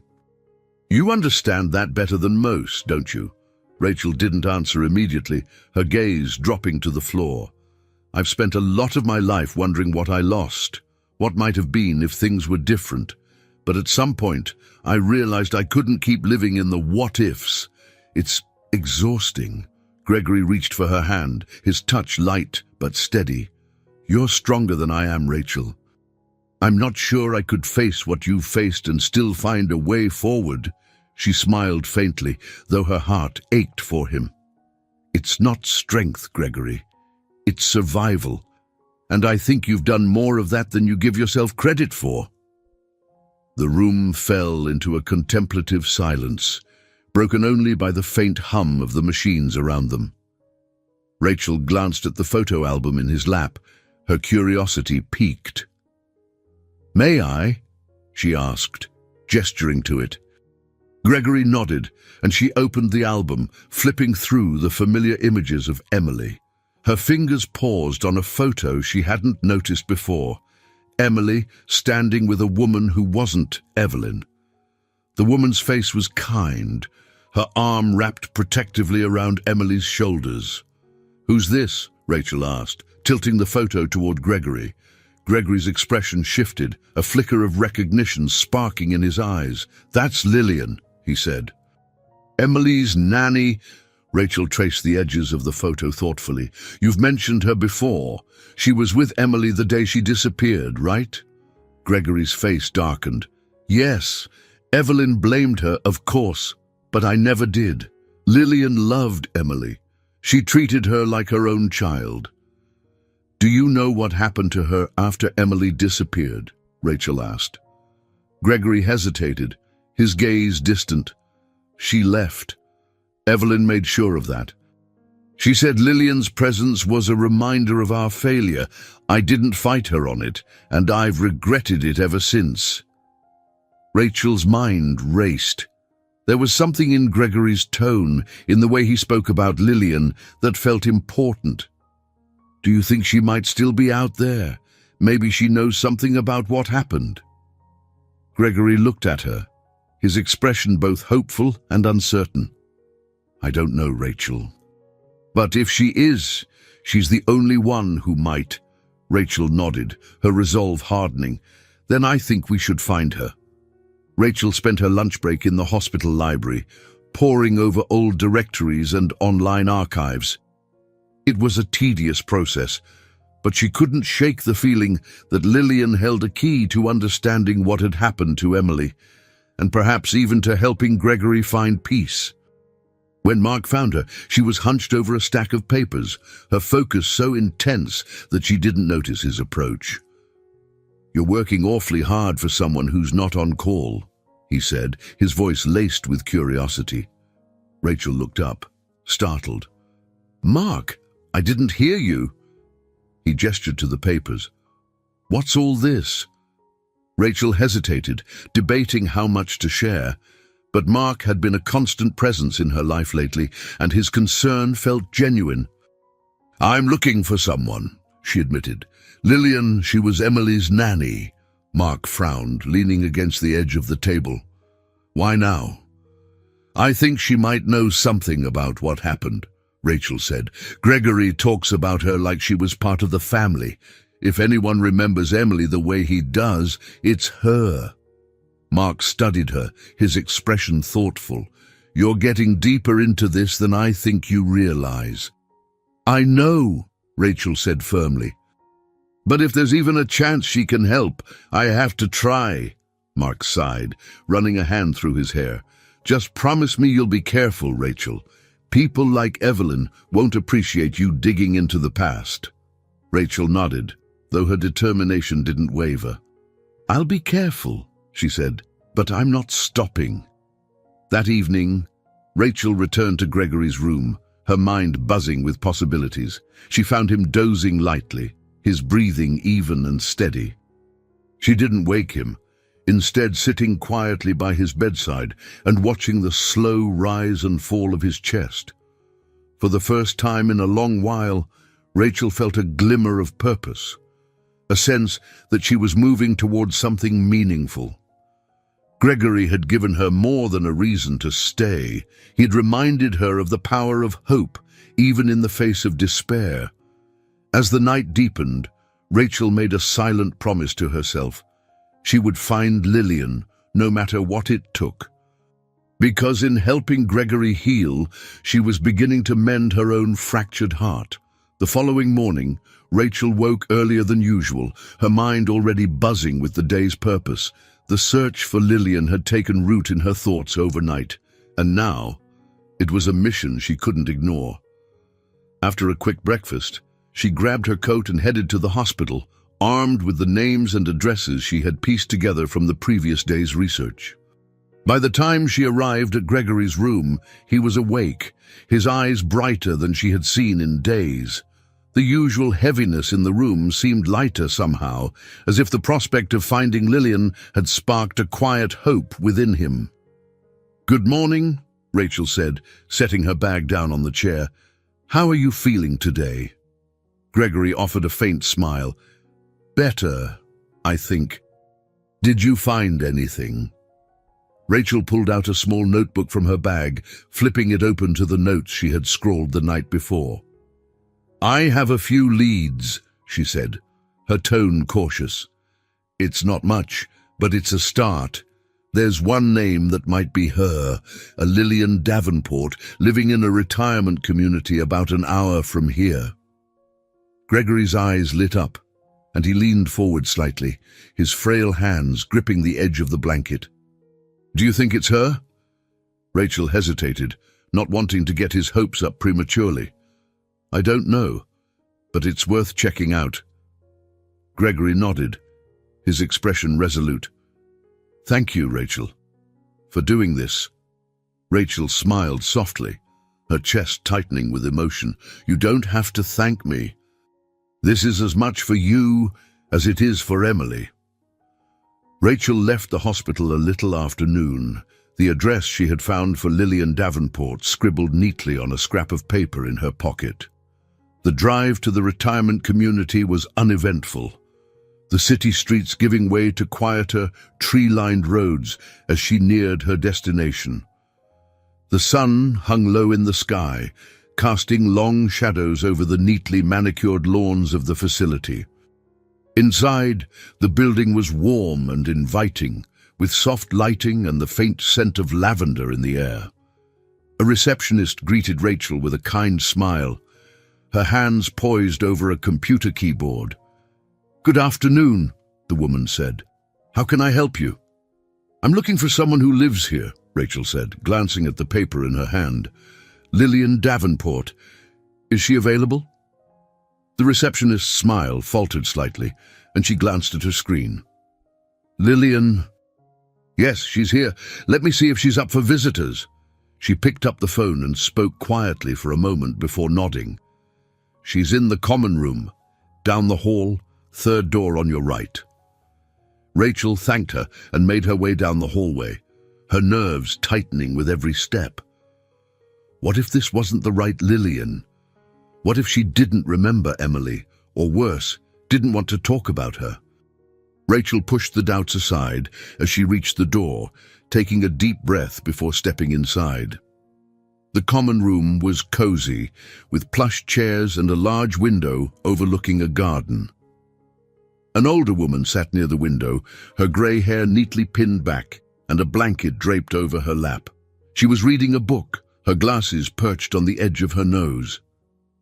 "Lillian Davenport?" Rachel asked softly, stepping closer. The woman looked up, her sharp blue eyes narrowing slightly. "Yes, who's asking?" "My name is Rachel Connor," Rachel said, her voice steady. "I work at a hospital in the city. I was hoping to ask you about someone you used to know, Emily Hartwell." At the mention of Emily's name, Lillian's expression shifted, a flicker of recognition passing over her face. She closed her book slowly, her hands trembling slightly as she set it aside. "Emily," Lillian repeated, her voice quiet but tinged with emotion. "It's been years since I've heard that name." Rachel pulled a chair closer, her heart pounding. "Gregory Hartwell is one of my patients. He talks about Emily all the time, about how much he misses her. He told me you were her nanny." Lillian nodded, her gaze distant. "I was, from the time she was a baby until she disappeared." She paused, her voice catching. "It broke my heart. She was like a daughter to me." Rachel leaned forward, her voice gentle but insistent. "Do you remember anything from that day? Anything that might help us understand what happened?" Lillian hesitated, her hands fidgeting with the edge of her blanket. "I've replayed that day in my mind 1,000 times, she said. "I took her to the park, like I always did. She was playing on the swings, laughing like she always did. I turned away for just a moment, just long enough to grab her water bottle from the bench. When I looked back, she was gone." Rachel's heart ached at the pain in Lillian's voice. "Did you see anyone? Anything unusual?" Lillian shook her head, her expression anguished. "No, it was like she vanished into thin air. I blamed myself for years. But there was something else, something Evelyn said later that always stayed with me." "What did she say?" Rachel pressed. Lillian hesitated, her eyes narrowing slightly. "She said it was better this way, that Emily was safe now. I didn't understand it then, and she never explained, but I always wondered, did she know something I didn't?" Rachel's stomach churned. Evelyn's cold demeanor, her resistance to Gregory's efforts to revisit the past, it all suddenly felt more deliberate, more sinister. "You think Evelyn might have had something to do with it?" "I don't know," Lillian admitted. "But she was always controlling. And after Emily disappeared, she became even colder, more distant. It was like she shut down completely." Rachel's mind raced, the pieces of the puzzle beginning to take shape. If Evelyn had known more than she let on, it could change everything. "Thank you, Lillian," Rachel said, her voice steady despite the storm of emotions swirling inside her. "You've been a big help." Lillian smiled faintly, her expression softening.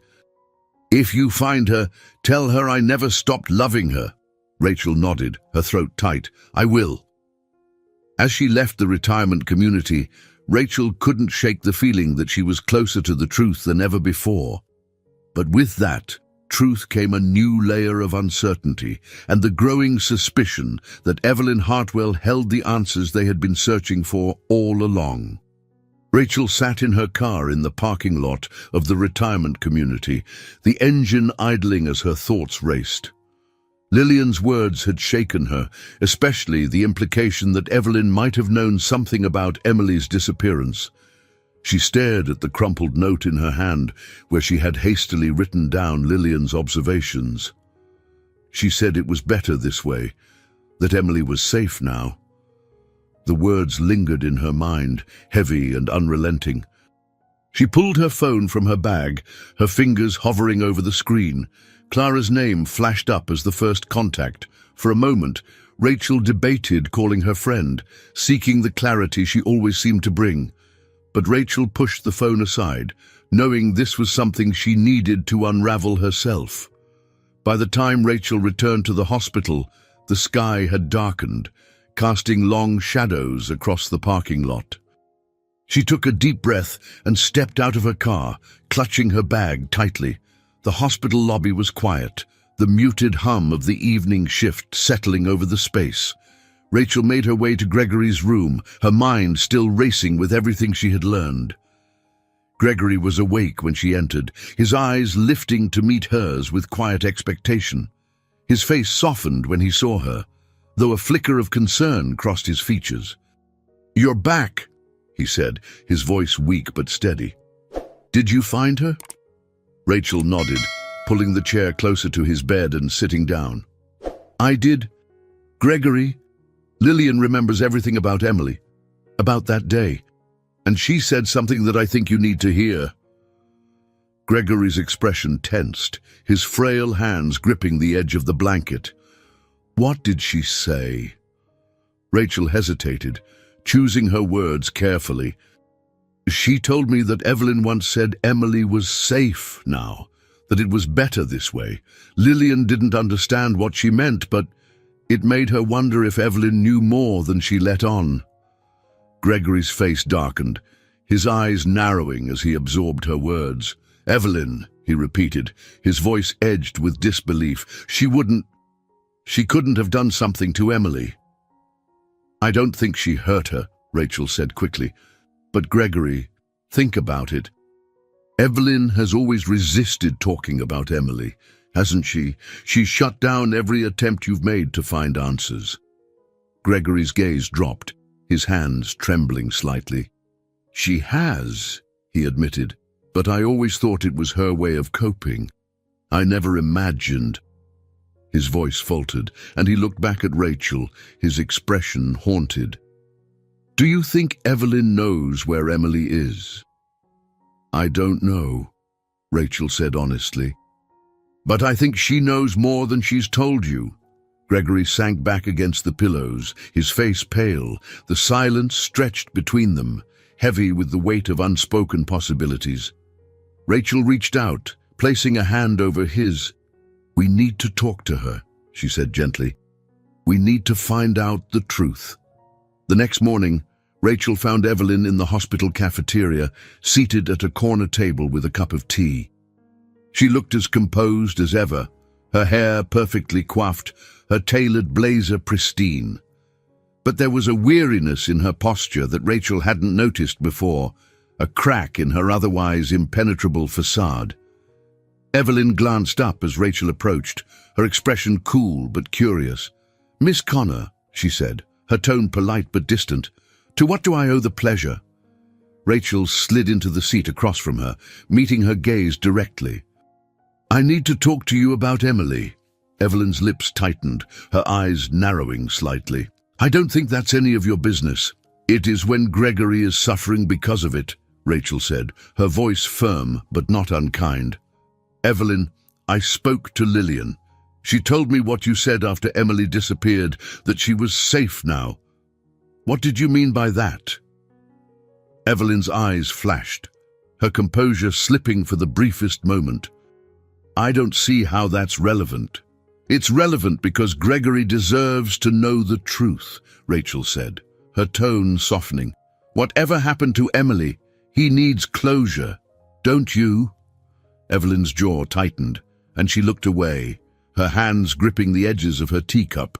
For a long moment, she said nothing, her gaze fixed on a distant point beyond Rachel's shoulder. Finally, she exhaled a shaky breath and spoke. "I did what I thought was best," she said quietly, her voice trembling. "Gregory was spiraling. After Emily disappeared, he couldn't function. He was obsessed with finding her, with blaming himself. I thought if he believed she was safe, he could move on. Rachel's heart raced, her mind struggling to keep up. So you didn't know where she was? Evelyn's eyes met Rachel's, her expression pained. I didn't at first. But then, a few months later, I received a letter. A letter? Rachel leaned forward, her voice urgent. From who? Evelyn hesitated, her hands trembling slightly. From someone who claimed to have her. They said she was alive, that she was being cared for.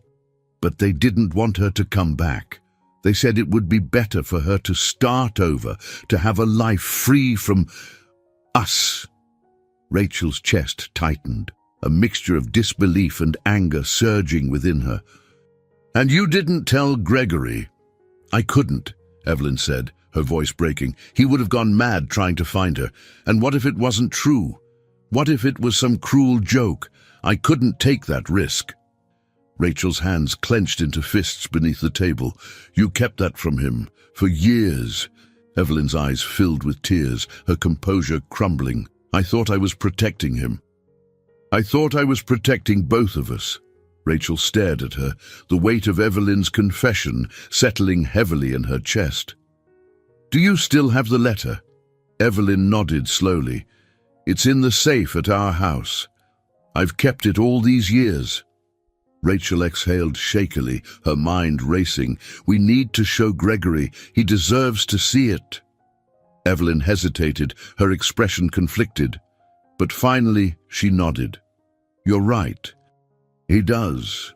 That evening, Rachel sat with Gregory in his hospital room, her heart pounding as Evelyn handed him the letter. He unfolded it carefully, his hands trembling as he read. Rachel watched his face, her chest tightening as his expression shifted from confusion to pain, and finally to a glimmer of hope. She's alive, Gregory whispered, his voice thick with emotion. All this time. She's been alive. Rachel placed a hand on his shoulder, her own eyes brimming with tears. We'll find her, Gregory. Whatever it takes, we'll find her. Evelyn stood by the window, her back to them, her shoulders hunched as if under an unbearable weight. For the first time, Rachel saw her not as an antagonist, but as a woman who had carried the unbearable burden of her choices for far too long. The truth had finally come to light, but the journey was far from over. For Gregory, for Evelyn, and for Rachel herself, the search for Emily had only just begun. The letter lay open on Gregory's lap, its worn edges and yellowed paper carrying the weight of years of secrecy.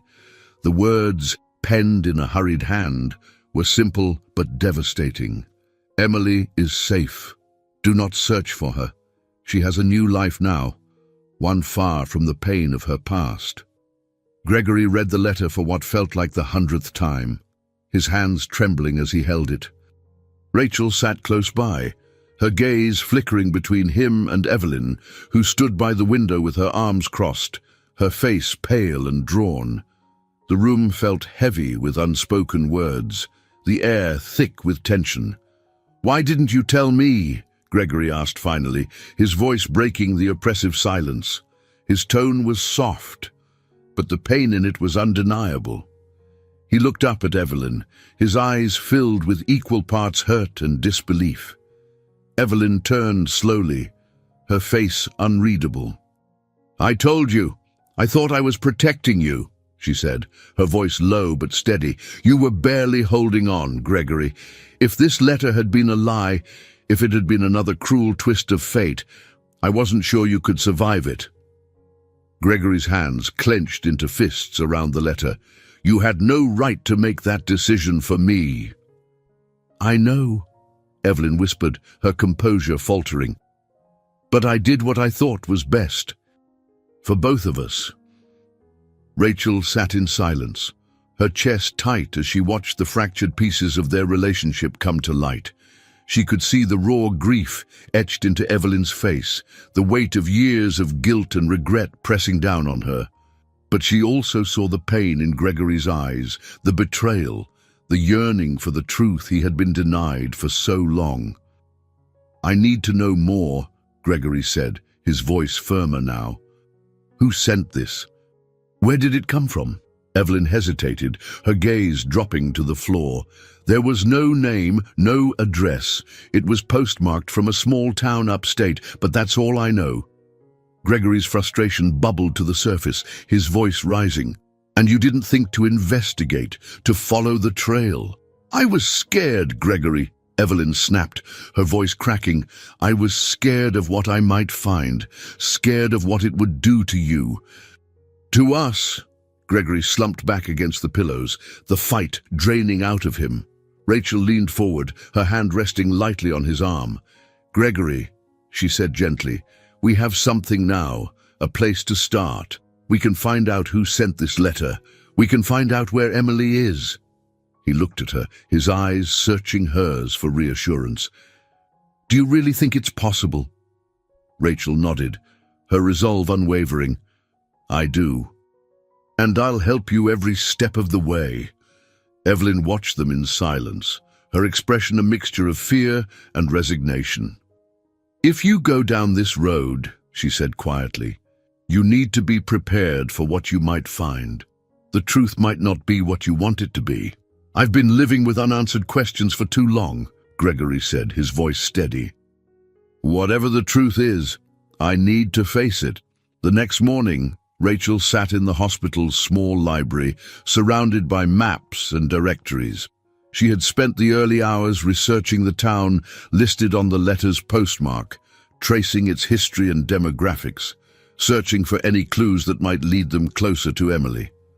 The town, a quiet rural community tucked away in the hills, seemed an unlikely place for someone to vanish. And yet, it was their only lead. As Rachel sifted through the information, she heard footsteps behind her.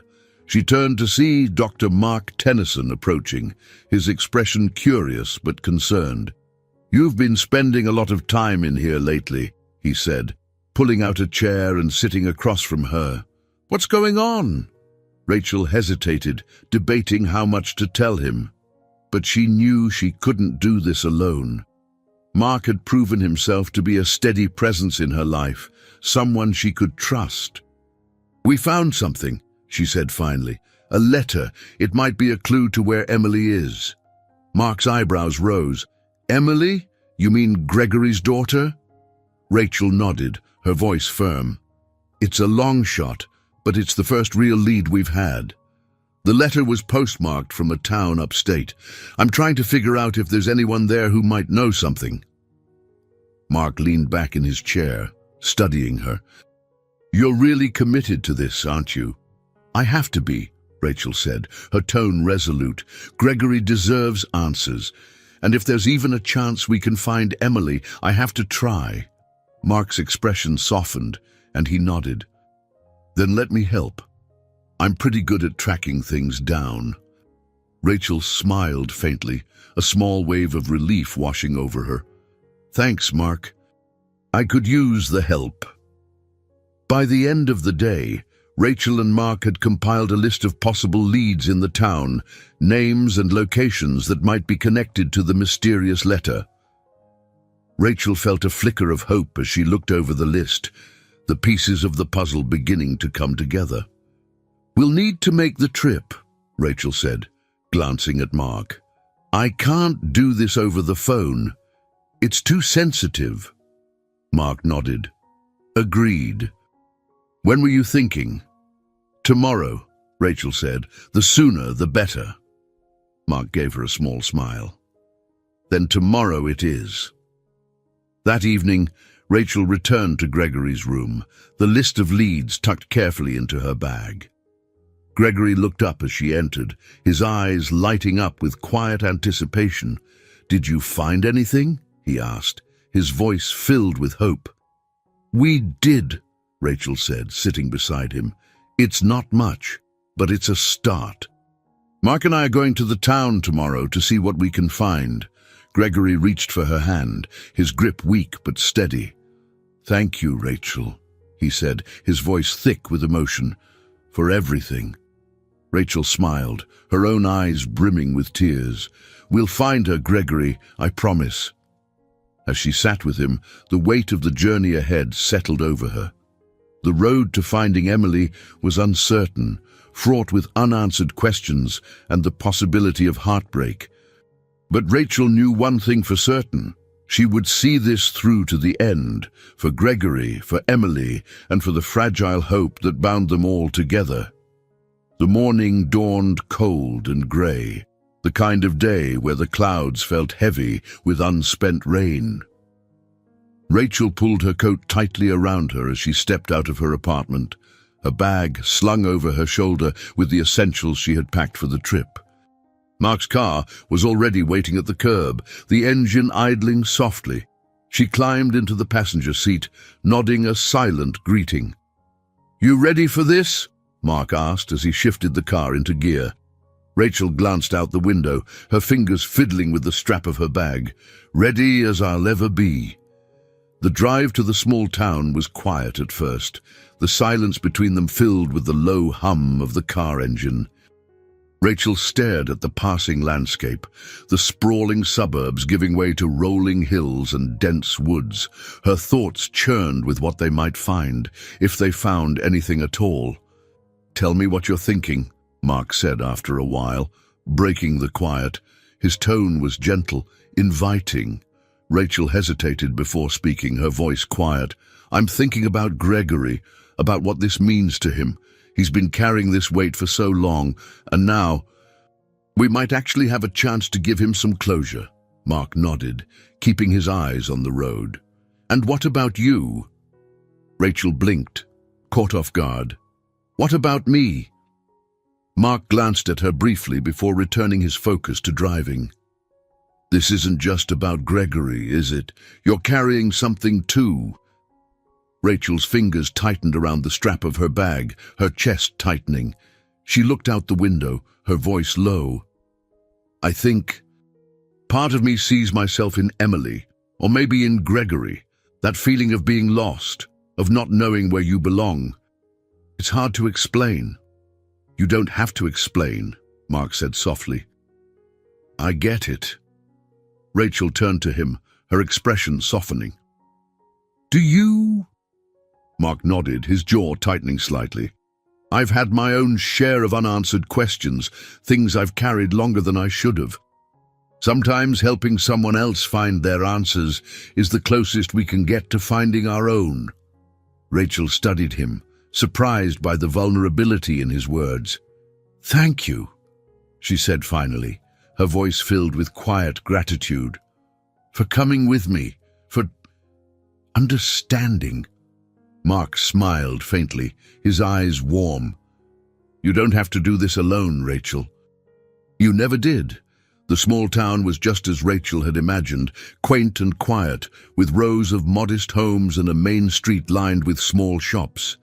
The air smelled of pine and damp earth, the kind of clean, crisp scent that seemed worlds away from the city. Rachel and Mark parked near the center of town, the list of names and addresses in Rachel's hand. She studied it carefully, her pulse quickening with a mix of anticipation and nerves. "The first name on the list is just a few blocks from here," she said, pointing to a map on her phone. "An older woman named Margaret Adams. She's lived here for decades, according to the records." Mark nodded. "Let's start there." The walk to Margaret's house was short, the streets quiet, save for the occasional bark of a dog or the rustle of leaves in the wind. When they arrived, Rachel hesitated at the gate, her fingers gripping the cold metal. "You okay?" Mark asked, his tone gentle. Rachel nodded, though her heart raced. "Yeah, let's do this." They approached the front door, and Rachel knocked lightly. Moments later, the door opened to reveal an elderly woman with kind eyes and a warm smile. She wore a knitted cardigan and clutched a mug of tea in one hand. "Can I help you?" the woman asked, her voice soft but curious. "Mrs. Adams?" Rachel asked, and the woman nodded. "My name is Rachel Connor, and this is Dr. Mark Tennyson. We're looking for information about someone who might have lived here years ago, Emily Hartwell." Margaret's expression shifted, a flicker of recognition passing over her face. She stepped back, motioning for them to come inside. "Emily," she said softly. "I remember that name. Come in, dear. Let's talk." Rachel and Mark followed her into the cozy living room, where a fire crackled warmly in the hearth. Margaret gestured for them to sit as she settled into an armchair, her mug resting on a side table. "I knew a little girl named Emily once," Margaret began, her eyes distant as she searched her memory. "But it was so long ago. She didn't stay here for very long." Rachel leaned forward, her pulse quickening. "Do you remember anything about her? Who she was with? Why she left?" Margaret frowned slightly, her hands clasping together in her lap. "She came here with a man and a woman. I don't think they were her parents, though. They didn't stay in town, just passed through. But I remember Emily because she was so quiet, so sad. She barely spoke a word." Rachel's heart clenched. "Did they say where they were going?" Margaret shook her head. "No, but I do remember the man saying something about needing to keep her safe. He seemed protective." Rachel exchanged a glance with Mark, the pieces of the puzzle beginning to take shape. "Do you remember their names?" she asked, her voice steady but urgent. Margaret hesitated before nodding. "The man's name was Arthur Bentley. He seemed like a decent enough man, though I got the sense he was running from something." Rachel's stomach churned. The name was unfamiliar, but it was a lead, one they couldn't afford to ignore. She thanked Margaret profusely, promising to follow up if they learned anything more. As they walked back to the car, Rachel's mind raced with possibilities. Arthur Bentley. Who was he? And why had he taken Emily? She looked at Mark, her voice filled with determination. "We need to find him," she said. "If he's still alive, he might have the answers we're looking for." Mark nodded, his expression equally resolute. "We will." One step at a time, Rachel climbed into the car, her heart pounding with a mixture of hope and fear. The road ahead was still uncertain, but for the first time, the path felt clear. Emily was out there, somewhere, and they were one step closer to finding her. The drive back to the city was quieter than the journey out, the weight of Margaret's revelations hanging heavy in the car. Rachel stared out the window, her thoughts a tangle of hope and apprehension. Arthur Bentley.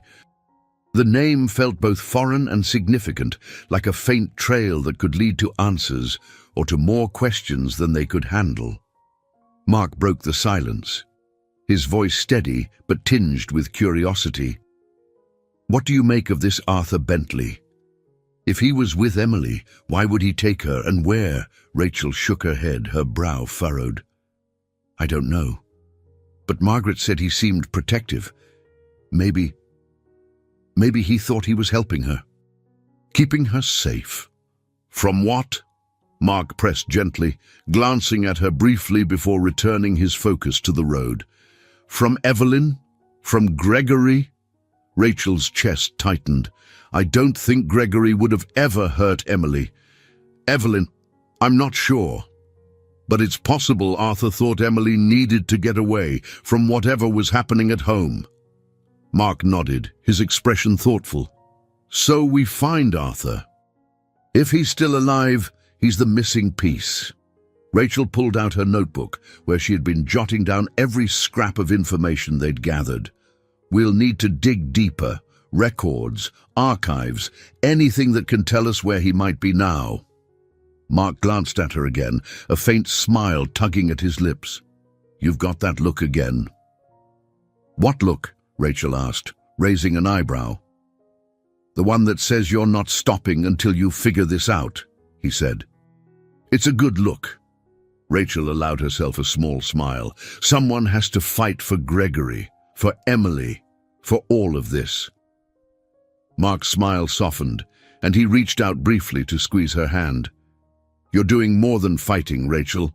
You're giving them hope." The next day, Rachel and Mark dove headfirst into their search for Arthur Bentley. They started at the Public Records Office, sifting through property deeds, census data, and anything else that might lead to a clue. The work was tedious, the kind of painstaking effort that demanded patience and focus. Rachel felt a growing sense of urgency, but she reminded herself to stay methodical. Every piece of the puzzle mattered. Hours later, Mark leaned back in his chair, a triumphant look on his face. "Got something?" Rachel hurried over, her heart pounding. Mark tapped a page on the screen in front of him. "Arthur Bentley. There's a record of him owning a cabin in the woods about 30 miles from here. It's remote, perfect for someone trying to stay off the grid." Rachel's pulse quickened. "Do we have an address?" Mark nodded, scribbling it down on a piece of paper. "We do, but Rachel, if he's still there, we need to tread carefully. He might not be thrilled about being found." Rachel nodded, understanding the warning in his tone. "We'll be careful, but we have to try." The drive to the cabin took them deep into the countryside, the roads narrowing as the trees grew thicker and the air colder. Rachel gripped the map tightly, her nerves fraying with each passing mile. When they finally arrived, the cabin came into view, a small, weathered structure tucked away in a clearing. Smoke rose faintly from the chimney, a sign of life. Mark parked the car a short distance away, turning to Rachel with a steadying look. "Are you ready?" Rachel swallowed hard, her hands trembling slightly. "As ready as I'll ever be." They approached the cabin cautiously, the crunch of leaves beneath their feet the only sound in the still air. Rachel knocked lightly on the door, her heart racing. For a moment, there was no response, and she began to wonder if the cabin was abandoned. But then the door creaked open, revealing an older man with a lined face and sharp, watchful eyes. He looked at them with a mix of suspicion and curiosity. "Can I help you?" he asked, his voice rough but not unkind. "Arthur Bentley," Rachel asked, her voice steady despite the nerves knotting her stomach. The man's eyes narrowed slightly. "Who's asking?" "My name is Rachel Connor," she said carefully. "This is Dr. Mark Tennyson. We're here about Emily Hartwell." The man's expression shifted, a flicker of recognition crossing his face before he masked it with a guarded look. "I don't know what you're talking about." "Please," Rachel said, her voice softening, "we're not here to cause trouble. Gregory Hartwell, her father, is dying. He just wants to know the truth." "He deserves that much." Arthur's gaze flicked between them, his shoulders tense. Finally, he stepped back, opening the door wider. "Come in." The cabin was modest but cozy, with a small wood-burning stove and shelves lined with books and knickknacks. Arthur motioned for them to sit, pulling a chair over to join them. He studied Rachel for a long moment before speaking. "What do you know?" he asked finally, his voice low. Rachel met his gaze, her tone earnest. "We know Emily disappeared when she was a child. We know you were with her, at least for a while. And we know that Gregory has spent the rest of his life trying to figure out what happened." Arthur sighed, running a hand through his thinning hair. "I didn't take her to hurt anyone," he said quietly. "I took her because she needed to get away, from Evelyn, from the fights, from the neglect." Rachel's chest tightened. "What happened to her?" Arthur hesitated, his eyes clouding with emotion. "I found a family for her, a good family. They took her in, gave her a fresh start. She was happy there." Rachel's heart raced. "Do you know where she is now? Is she still with them?" Arthur shook his head, his expression pained. "I don't know. I lost touch with them years ago. I thought it was best to leave well enough alone." Rachel exchanged a glance with Mark, her mind racing. "Do you remember their names? Anything that could help us find her?" Arthur nodded slowly. "The Anders family. They lived a few towns over. I can't promise they're still there, but it's a place to start." Rachel's heart swelled with hope. "Thank you, Arthur. This means more than you know." Arthur's gaze softened, and he nodded. "Just be careful. The past has a way of cutting deep, Rachel nodded, her resolve solidifying. We will. As they left the cabin, Rachel felt the weight of the next step pressing heavily on her shoulders. They were closer to Emily than ever, but the journey was far from over. The truth was within reach, and Rachel was determined to see it through, no matter what it revealed. Rachel and Mark stood by the car, the crisp afternoon air heavy with the weight of Arthur Bentley's revelation. Rachel clutched the paper where she had scrawled "The Anders family" in her hasty handwriting. The name felt both hopeful and tenuous, like a thread so fragile it could snap if they pulled too hard. Mark leaned against the car, studying Rachel as she stared down at the paper. "You okay?" he asked, his voice low but steady.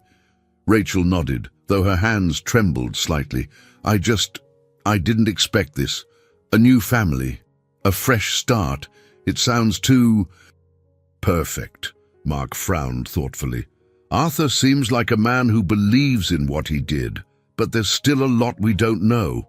Why would the Anders family lose touch? Did Emily ever know about Gregory?" Rachel's heart ached at the thought. She folded the paper and slipped it into her coat pocket. "We won't know until we find them." Mark nodded, his tone firm. "Then we find them. Let's get back to the city and start digging." Back at the hospital that evening, Rachel sat with Gregory, her mind racing with how much to share. He looked fragile tonight, his skin pale against the stark white of the hospital sheets. But his eyes held a flicker of hope that Rachel couldn't bear to extinguish. "What did you find?" Gregory asked, his voice barely above a whisper. Rachel hesitated, pulling her chair closer to his bedside. "We spoke to Arthur Bentley," she said gently. "He remembers Emily. He says he took her to keep her safe." Gregory's breath hitched, his frail hands gripping the blanket. "Safe? From what?" Rachel hesitated, choosing her words carefully. From what he believed was a dangerous environment, he thought he was doing the right thing.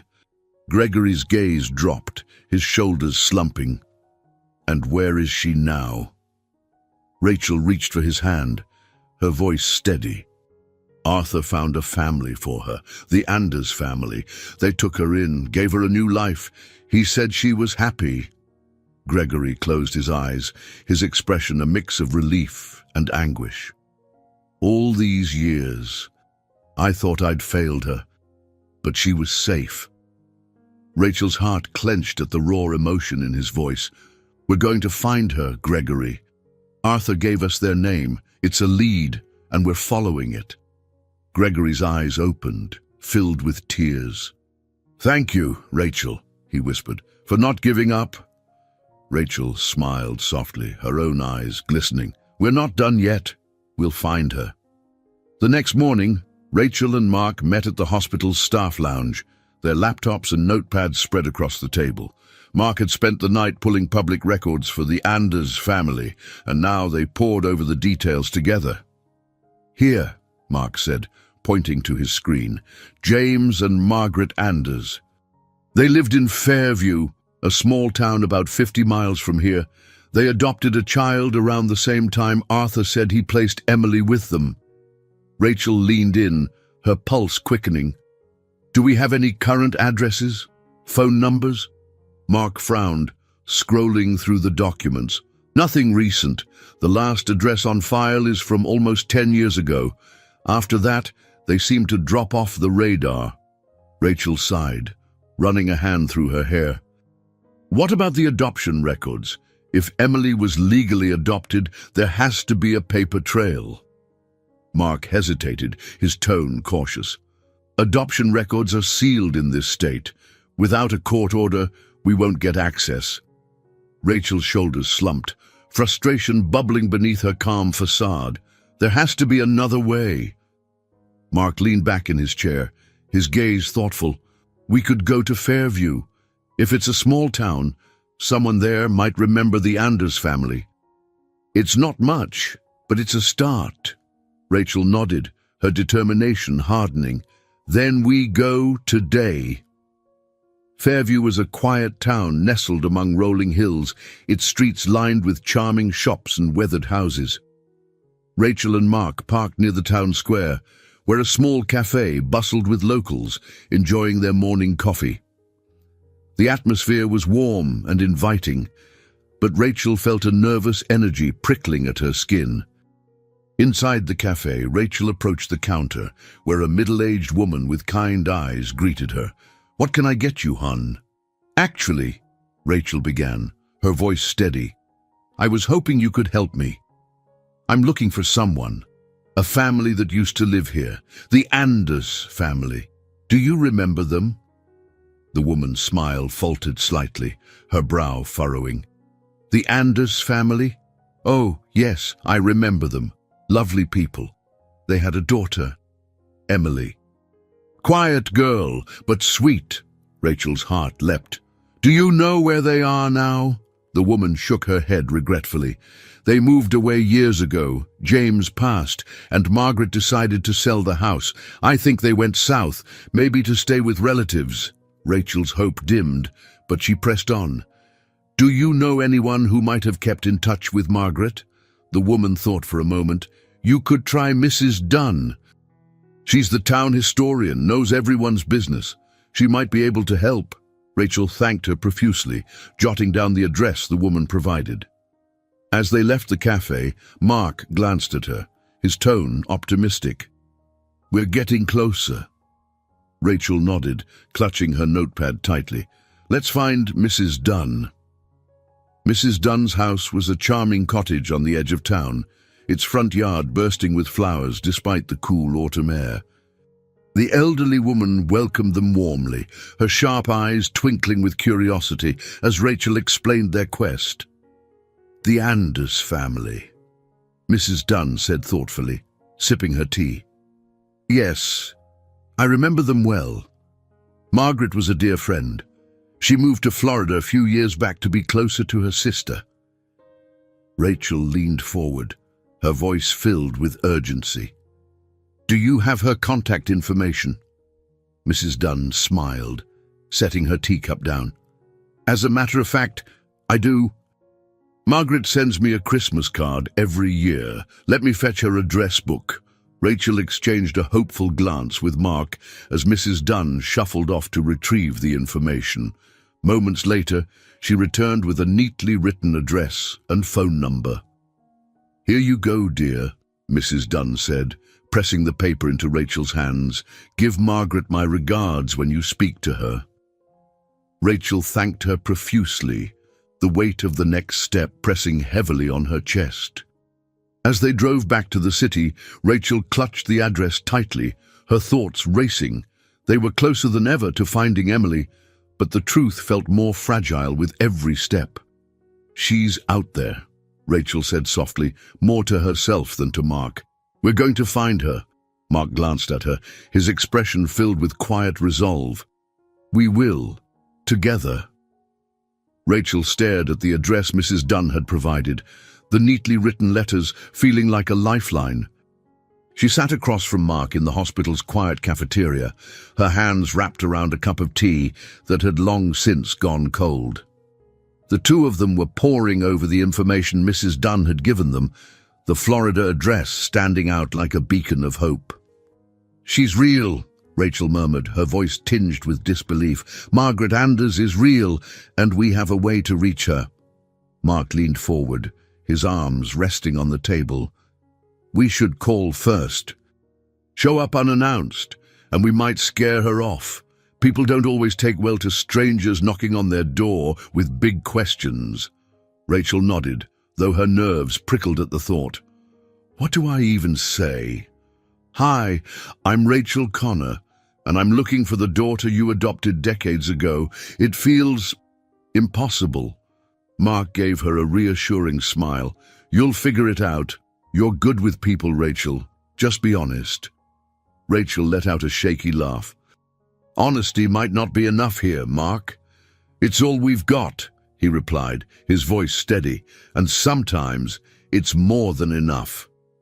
Later that afternoon, Rachel sat alone in her apartment, the phone resting on the table in front of her. She had dialed the number twice already, her finger hovering over the call button each time before she hung up. The fear of what might or might not happen gripped her like a vice. Finally, she took a deep breath and pressed the button, holding the phone to her ear. The dial tone seemed to stretch forever before a soft, tentative voice answered. "Hello?" Rachel's heart leapt into her throat. "Hi, is this Margaret Anders?" "Yes," the voice replied, cautious but polite. "Who's calling?" Rachel gripped the phone tightly, forcing her voice to remain steady. "My name is Rachel Connor. I know this might be strange, but I'm trying to find someone, a young girl you might have adopted years ago. Her name was Emily Hartwell." There was a long pause on the other end of the line. Rachel's stomach twisted as the silence stretched, each passing second feeling like an eternity. "I'm sorry," Margaret said finally, her voice soft but guarded. "I think you've got the wrong person." Rachel's heart sank. "Please, Mrs. Anders.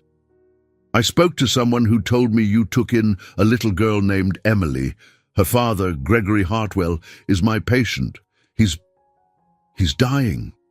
He just wants to know she's okay." Another long pause followed, and Rachel held her breath.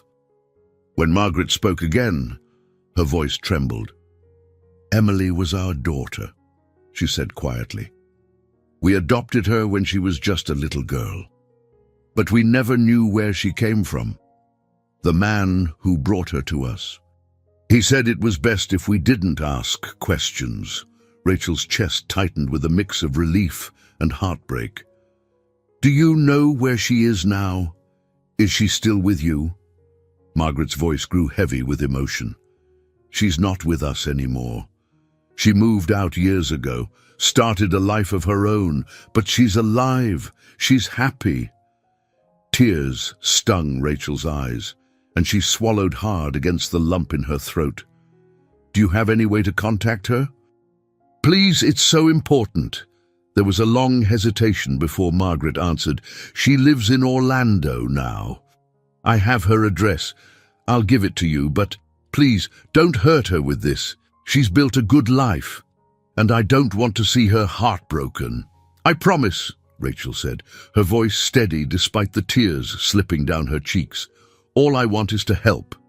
Margaret recited the address, and Rachel jotted it down, her hand trembling. When the call ended, she sat in silence, staring at the piece of paper in her hand. Emily was alive, she was happy, and she was within reach. The next morning, Rachel met Mark outside the hospital, the address tucked safely into her bag. Gregory's condition had worsened overnight, and she felt the pressure of time pressing heavily against her. There wasn't a moment to lose. "You're sure about this?" Mark asked as they climbed into his car. "I don't have a choice," Rachel replied, her voice resolute. "Gregory deserves this." Mark nodded, starting the engine. "Then let's go." The drive to Orlando was long but filled with anticipation. Rachel clutched her bag tightly, her mind racing with how she might approach Emily. What would she say? How would Emily react? Would she even want to see Gregory? As they pulled into the quiet suburban neighborhood where Emily lived, Rachel felt her nerves spike. The house Margaret had described was modest and welcoming, with a small garden in the front yard. Rachel and Mark sat in the car for a moment, the weight of the moment sinking in. "You don't have to do this alone," Mark said gently, his gaze steady. Rachel shook her head. "I need to. She doesn't know you, and this is going to be hard enough as it is." Mark hesitated, but nodded. "I'll be here if you need me." Rachel stepped out of the car, her legs feeling shaky as she approached the front door. She took a deep breath, her hand hovering over the doorbell before finally pressing it. The chime echoed inside, and a moment later, the door opened. The woman who stood before her was in her late 20s, with kind eyes and a warm smile that immediately reminded Rachel of the photos Gregory had shown her. It was her. It had to be. "Hi, the woman said, her voice light but curious. "Can I help you?" Rachel swallowed hard, her throat tight. "Emily?" she asked tentatively. The woman frowned slightly, her brow furrowing. "Yes. Do I know you?" Rachel's voice trembled as she spoke. "My name is Rachel Connor. I work with someone who's been looking for you for a long time. Gregory Hartwell, your father." Emily's expression shifted, her eyes widening in shock. "My father?" she repeated, her voice barely above a whisper. Rachel nodded, her own emotions threatening to spill over. "He's been searching for you for years, Emily. He never stopped. And now, he doesn't have much time left. He just wants to see you, to know you're okay." Tears welled in Emily's eyes, and she stepped back, her hand gripping the doorframe for support. I didn't know. I thought he didn't want me." Rachel shook her head, her voice firm. "That couldn't be further from the truth. He loves you, Emily, more than anything." For a moment, Emily stood frozen, her emotions warring visibly on her face. Then, finally, she nodded, her voice trembling. "I'll come with you." Relief flooded through Rachel, and she reached out, placing a comforting hand on Emily's arm. "Thank you," she said softly. "You don't know how much this will mean to him." As they walked back to the car, Rachel felt a quiet sense of triumph. The journey wasn't over, but for the first time, it felt like they were truly on the path to healing, for Gregory, for Emily, and maybe even for herself. The car ride back to the hospital was silent, save for the low hum of the engine and the occasional crackle of the radio. Emily sat in the back seat, her hands folded tightly in her lap. She stared out the window, her reflection faint against the passing scenery, her expression a tangle of anticipation and fear. Rachel sat in the passenger seat, glancing back at Emily now and then. She could see the emotions playing across her face, the hope, the doubt, and the fragile vulnerability of someone confronting a past she'd long buried. "You're sure he wants to see me?" Emily asked suddenly, her voice barely above a whisper. It was the first thing she'd said since they'd left her house. Rachel turned slightly, her voice gentle but firm. "Emily, your father has spent his entire life searching for you. He's never stopped loving you. You mean everything to him." Emily swallowed hard, her hands tightening in her lap. I don't know what to say to him. What if he's disappointed? What if I'm not who he remembers?" Rachel's heart ached at the uncertainty in her voice. "He's not expecting you to be the same little girl he lost," Rachel said softly. "He just wants to know you're happy, that you're safe. That's all he's ever wanted." Mark glanced at Emily through the rearview mirror, his voice steady as he added, "You don't have to have all the answers right away. Just showing up, that's enough." Emily nodded, though her expression remained distant.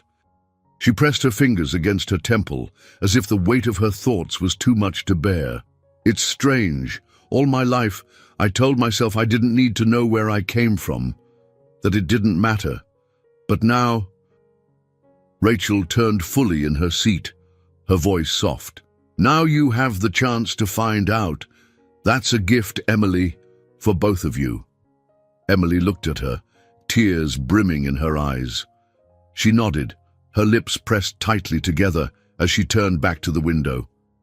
When they arrived at the hospital, Rachel led the way to Gregory's room. Emily hesitated in the hallway, her hands shaking as she hovered near the door. Rachel stopped and turned to her, placing a comforting hand on her shoulder. "You don't have to do this alone," Rachel said, her voice steady. "I'll be right here with you." Emily took a deep breath, her chest rising and falling as she tried to steady herself. "Okay," she whispered. "I'm ready." Rachel opened the door gently, stepping inside with Emily following close behind. Gregory was awake, propped up against the pillows, his face pale but illuminated by the soft glow of the bedside lamp. His eyes flickered toward the door, and when they landed on Emily, they widened in disbelief. "Emily!" Gregory's voice cracked, the single word carrying a lifetime of longing. Emily froze, her hands trembling as she took a tentative step forward. "Dad!" she whispered, her voice breaking on the word. Gregory's eyes filled with tears, and he reached out a trembling hand toward her. "It's you. It's really you." Emily crossed the room slowly, as though afraid the moment might shatter if she moved too quickly. She reached his bedside, her own tears spilling down her cheeks as she took his hand in hers. "I didn't think I'd ever see you again," Gregory said, his voice thick with emotion. "You're so beautiful." "So grown up." Emily let out a soft, broken laugh, her shoulders shaking as she sank into the chair beside him. "I thought you didn't want me," she said, her voice raw. "I thought you'd forgotten me." Gregory shook his head fiercely, his grip on her hand tightening. "Never," he said, his voice trembling. "Not for 1 second. I searched for you, Emily. I searched everywhere, but I couldn't find you. I thought I'd lost you forever." Emily's tears came harder now, and she buried her face in her hands. "I didn't know. I didn't know you were looking for me." Rachel stood near the doorway, her own chest tight with emotion, as she watched father and daughter bridge the chasm of years and pain. She saw Gregory's frailty, the toll his illness had taken on him, but she also saw the strength in his grip, the light that had returned to his eyes now that Emily was there. "You didn't lose me," Emily said finally, her voice muffled as she wiped her face. She looked at Gregory, her eyes red but filled with determination. "I'm here now, and I'm not going anywhere."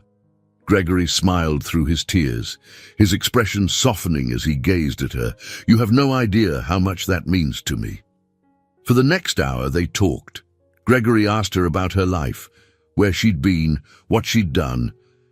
Emily spoke hesitantly at first, but as she saw the joy in her father's eyes, she opened up. She told him about her childhood with the Anders family, about the quiet life they had built for her. She told him about her career, her hobbies, the little things that made her happy. Every word seemed to bring Gregory back to life, his frail body energized by the connection he had so desperately longed for. Rachel watched quietly, her heart swelling with a mix of relief and pride. This was why she had pushed so hard, why she had refused to give up. The sight of Gregory and Emily together made every step of the journey worth it. Finally, as the hour grew late, Gregory's energy began to wane. Emily noticed and gently touched his arm. "You should rest," she said softly. Gregory shook his head, a faint smile on his lips. "I'm afraid to close my eyes," he said.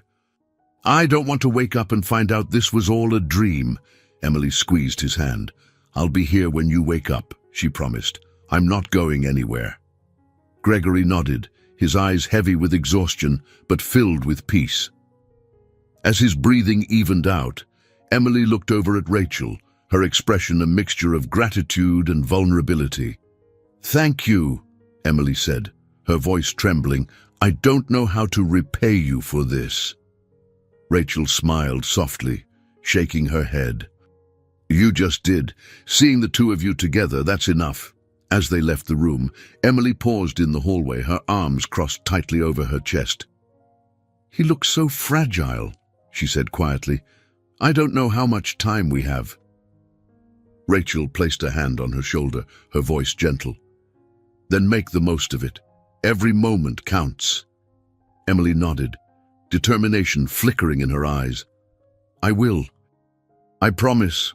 Rachel watched as Emily walked down the hallway, her back straight, her steps steady. For the first time in years, Rachel felt a deep sense of fulfillment. The pieces of Gregory's shattered life were coming back together, and she had played a part in making it happen. But there was more to come. The journey wasn't over yet. Not for Gregory, not for Emily, and not for Rachel herself. Emily arrived at the hospital early the next morning, a coffee cup in one hand and a small bouquet of white lilies in the other. The bright flowers seemed to catch every eye in the bustling corridors as she walked to Gregory's room.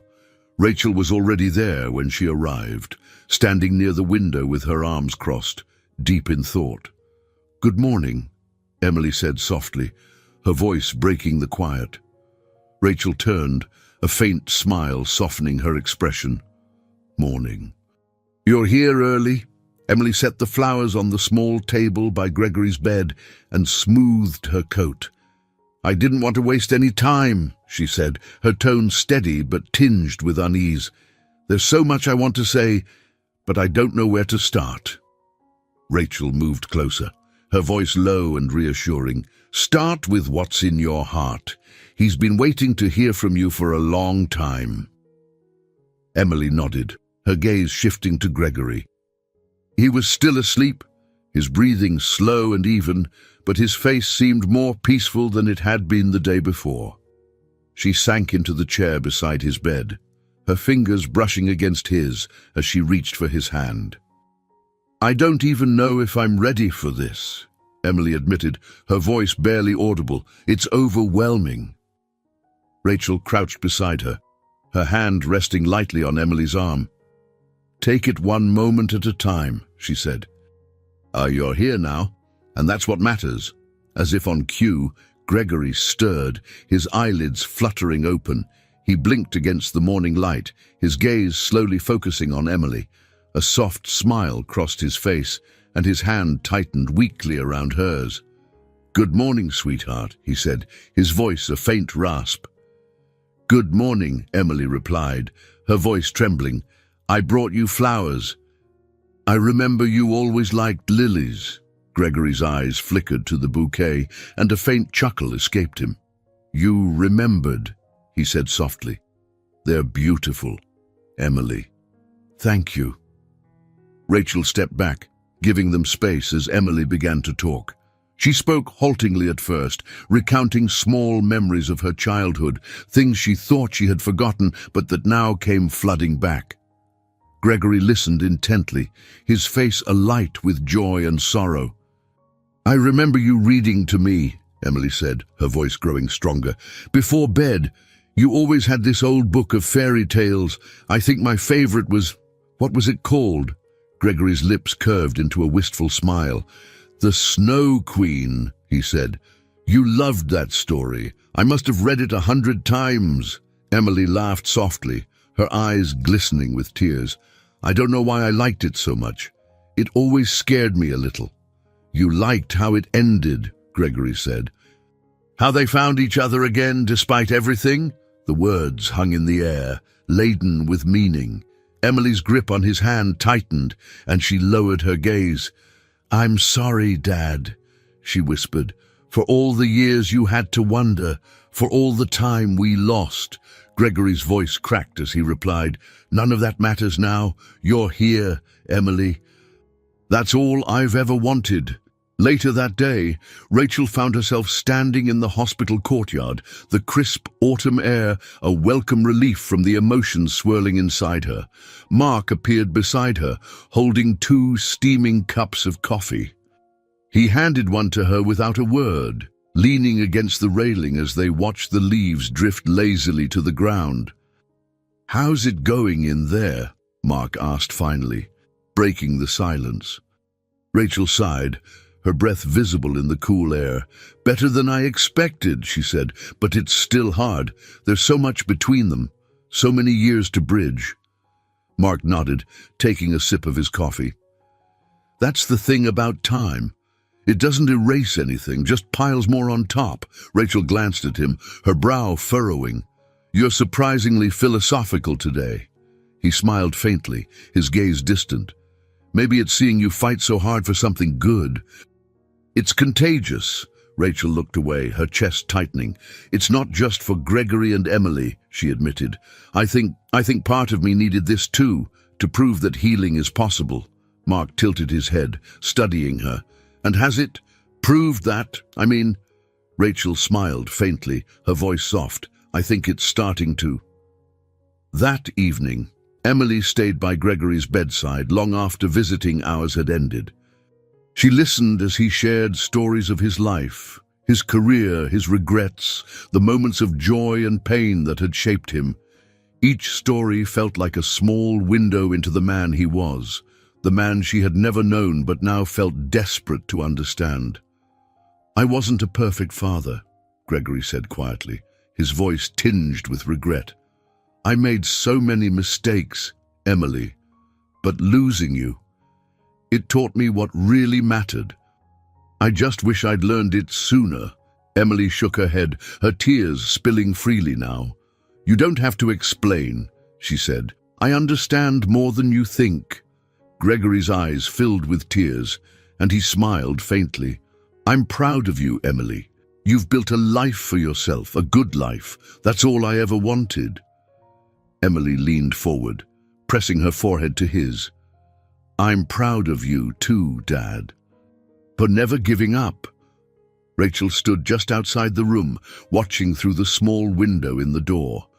Her heart ached with the bittersweet beauty of the scene before her.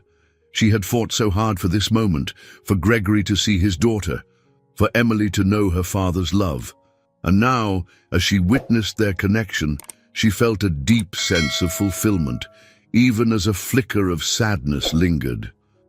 "Rachel," a soft voice said behind her. She turned to see Evelyn standing there, her face pale and strained. Rachel hadn't seen her since the letter was revealed, and the sight of her now stirred a mix of emotions.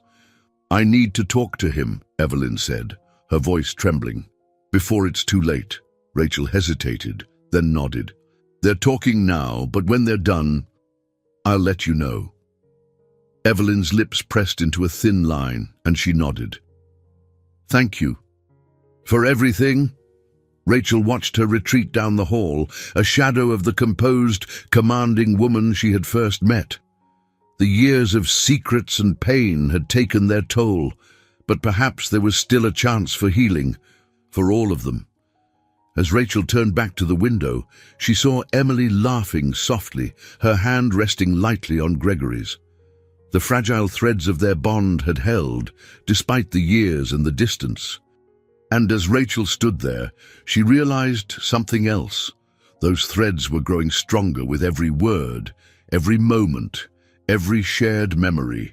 The past might have been fractured, but here, in this room, a new beginning was taking root. The next morning, Rachel arrived early at the hospital, the sunrise painting the sky in soft hues of pink and orange.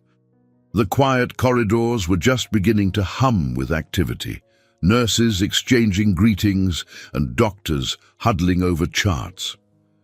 Rachel carried a small bag of pastries she had picked up on the way, hoping to coax Gregory into eating something.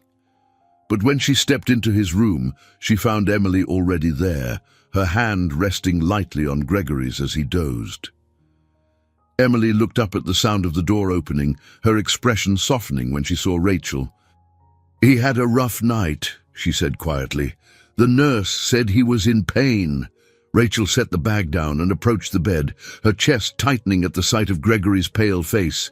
His breathing was shallow, his frailty more pronounced than it had been just the day before. "He's pushing himself too hard," Rachel murmured. "He doesn't want to waste a single moment with you." Emily's gaze dropped, her fingers tightening slightly around Gregory's. "I feel like I've only just found him, and now I'm losing him all over again." Rachel placed a reassuring hand on Emily's shoulder. "He's holding on because of you. He's finding peace in having you here." Gregory stirred then, his eyes fluttering open. When he saw Emily and Rachel standing over him, a faint smile touched his lips. "Good morning, ladies," he rasped, his voice weak but warm. "Morning, Dad," Emily said, her voice trembling as she leaned closer. "How are you feeling?" Gregory chuckled softly, though it turned into a faint cough. "I've been better, but seeing you here makes it worth it." Rachel stepped back, giving them space.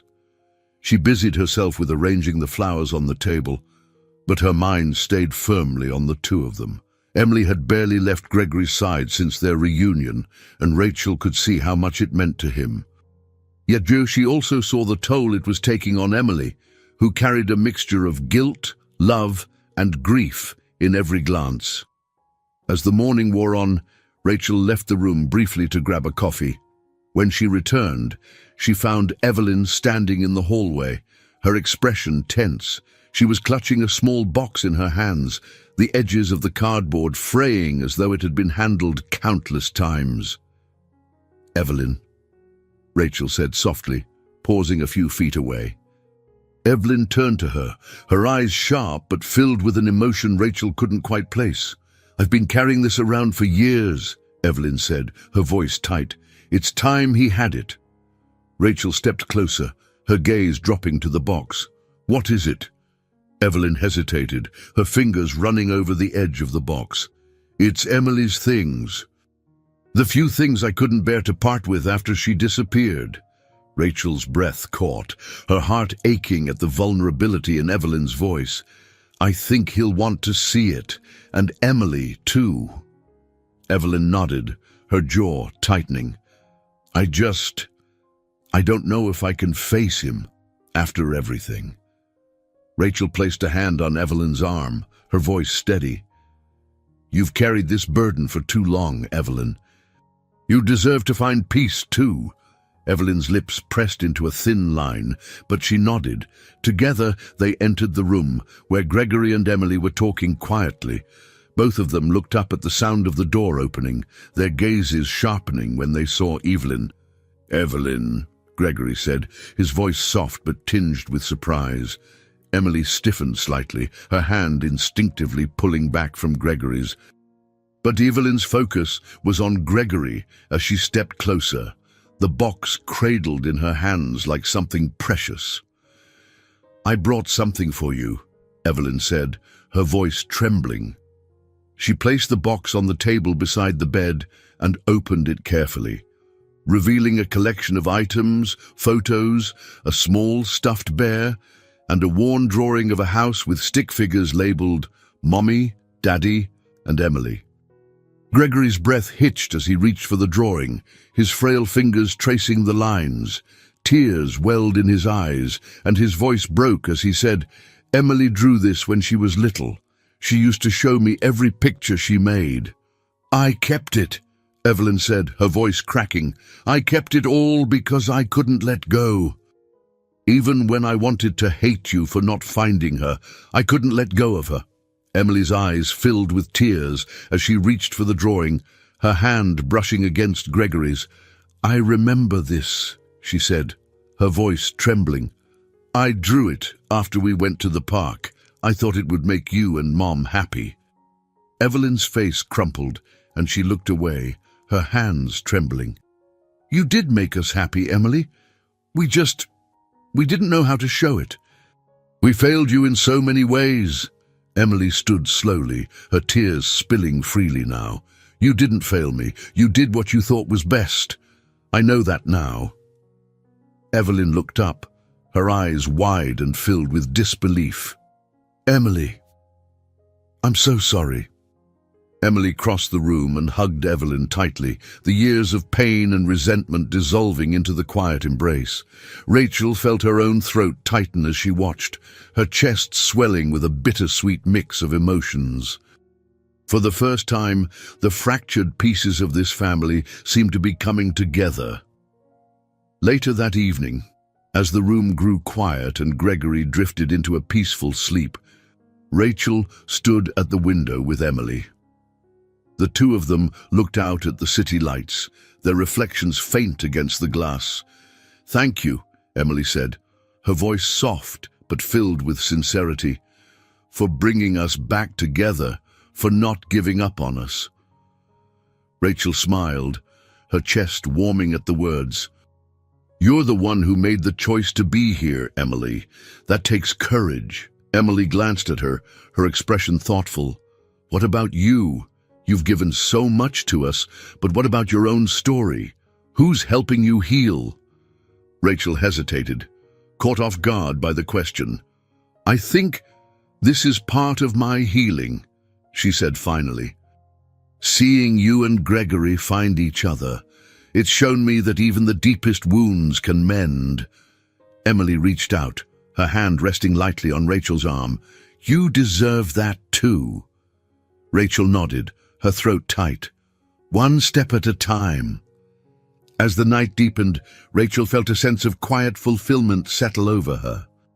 The road to this moment had been long and fraught with pain, but it had led them here, to reconciliation, to hope, and to the fragile beginnings of a new chapter. And for the first time, Rachel allowed herself to believe that the journey had been worth it. The hospital room was quiet, the soft hum of machines blending with the rhythmic beeping of Gregory's heart monitor. The air was heavy with unspoken emotion, each moment feeling like it carried more weight than the last. Rachel sat in the corner, her notebook in her lap, but her attention was fixed on the people gathered around Gregory's bed. Emily sat closest to him, her hand resting lightly on his. Evelyn stood nearby, her arms crossed tightly over her chest, as though bracing herself against an invisible storm. The tension between the three of them had softened, but the room still carried the raw vulnerability of fragile bonds being tested. Gregory stirred, his eyelids fluttering open. His eyes found Emily first, and a small, weary smile crossed his face. "Morning, sweetheart," he said, his voice faint but warm. Emily leaned closer, her own smile trembling at the edges. "Morning, Dad. How are you feeling?" "Tired," he admitted, his gaze shifting to Evelyn, "but happy. Seeing you both here, it's more than I could have hoped for." Evelyn stepped forward, her posture stiff, but her expression softening. "We're here, Gregory," she said quietly. "For you. For Emily." Gregory's eyes glistened, and he reached for Evelyn's hand. She hesitated for a moment before taking it, her fingers curling around his. "Thank you," he said, his voice cracking, "for bringing her back to me." Rachel felt a lump rise in her throat as she watched the moment unfold. She had witnessed so much pain in this family, so many years of silence and regret, and now she saw the first fragile threads of healing taking root. It was bittersweet, knowing how little time Gregory had left, but she clung to the hope that these moments would leave a lasting mark on those he loved. "Rachel," Gregory said, his voice drawing her attention. His eyes found hers, and he smiled faintly. "Come closer." She set her notebook aside and moved to his bedside, her heart pounding. "I'm here," she said softly. "You've done more for me than I ever thought possible," he said, his gaze steady despite his fading strength. "You've given me my daughter back. You've given me peace." Rachel swallowed hard, her eyes stinging with tears.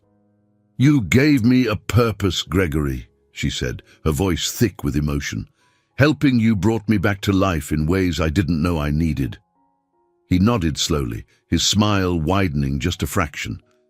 "You're one of the best people I've ever known, Rachel. Don't ever forget that." She reached for his hand, her own trembling. "I won't." Later that day, Emily and Evelyn left the room to grab coffee, leaving Rachel alone with Gregory. He had fallen asleep again, his breathing shallow but even. Rachel sat beside him, her hand resting lightly on the edge of the bed. She didn't know how much longer he had, but she could feel the inevitability of the end pressing closer with each passing moment. The door creaked open, and Mark stepped inside, his presence grounding as always. He carried a cup of tea, which he set on the small table near Rachel. "I thought you might need this," he said, his voice low. Rachel smiled faintly, her gratitude evident. "Thank you." Mark pulled a chair over and sat beside her, his gaze flickering to Gregory. "How's he doing?" "He's holding on," Rachel said softly, "but I don't think it'll be much longer." Mark nodded, his expression somber. "You've done everything you could, Rachel, more than anyone could have asked." Rachel's voice trembled as she replied, "It doesn't feel like enough." Mark placed a comforting hand on her arm, his voice firm but gentle. "It is. You brought him peace, Rachel. You gave him what he needed most." She nodded, tears slipping down her cheeks as she leaned into the comfort of his presence. "I just wish I could give him more time." That evening, Gregory's condition worsened. The doctors adjusted his medication to keep him comfortable, and the nurses made sure his room was quiet and dim. Emily sat beside him, her head resting against the bed as she whispered stories from her life. Evelyn stood by the window, her gaze distant, but her presence a steady reminder of her love for him. Rachel lingered near the door, watching the family she had come to care for so deeply. She felt like an outsider in this moment, but she also knew she had played a part in bringing them together. It was enough. Gregory stirred again, his eyes fluttering open. He looked at Emily, then Evelyn, and finally Rachel. His voice was barely a whisper as he spoke. "I'm not afraid." Emily's tears fell freely as she clutched his hand. "We're here, Dad. We won't leave you." Gregory's gaze softened, his expression peaceful. "I love you," he said, his voice filled with a quiet strength that belied his frailty. "Both of you." Evelyn stepped closer, her tears falling silently as she rested a hand on his shoulder. "We love you too, Gregory," she said, her voice breaking. "Always?" Rachel moved to his other side, placing a hand gently over his. "You're surrounded by love, Gregory," she said softly. "You're not alone." His breathing slowed, each breath shallower than the last. The room was filled with a deep, sacred silence as they watched him slip away, his face serene. When his chest finally stilled, Emily let out a quiet sob, her head bowing against the bed. Rachel closed her eyes, her own tears falling freely. She felt the weight of the moment, the finality of loss mixed with the beauty of connection.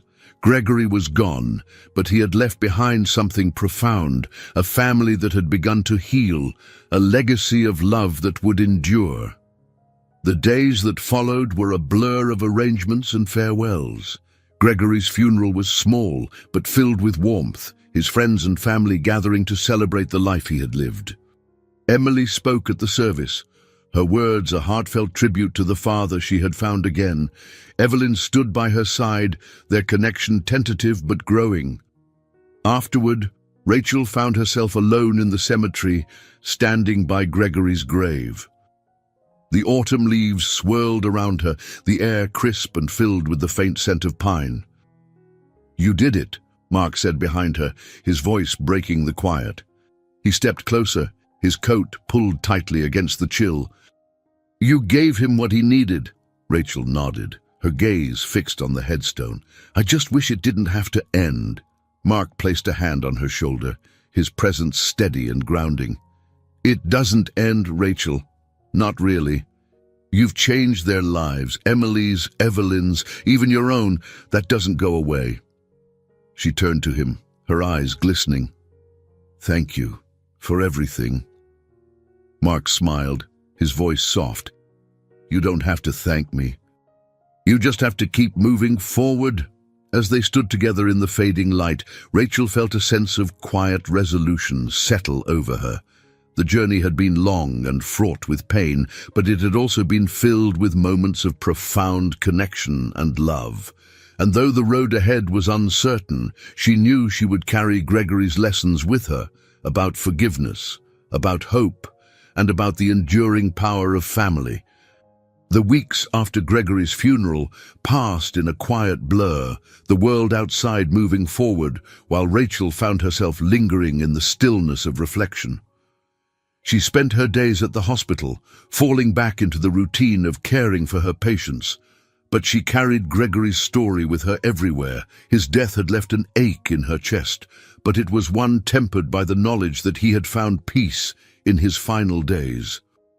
Emily stayed in town for a while, tethered by the fragile connections she had begun to rebuild with Evelyn. The two of them had started to spend more time together, sharing tentative conversations that grew into deeper truths.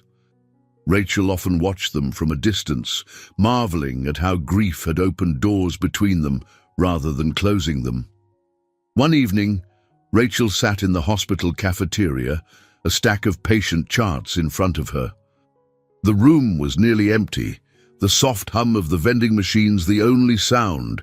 She had just taken a sip of lukewarm tea when Mark slid into the chair across from her, a faint smile on his face. "You're still here," he said, his tone light but his gaze curious. Rachel shrugged, setting her mug down.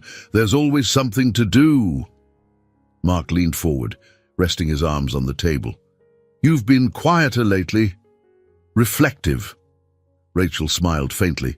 "It's hard not to be." "Everything with Gregory, it changed me," he nodded, his expression thoughtful.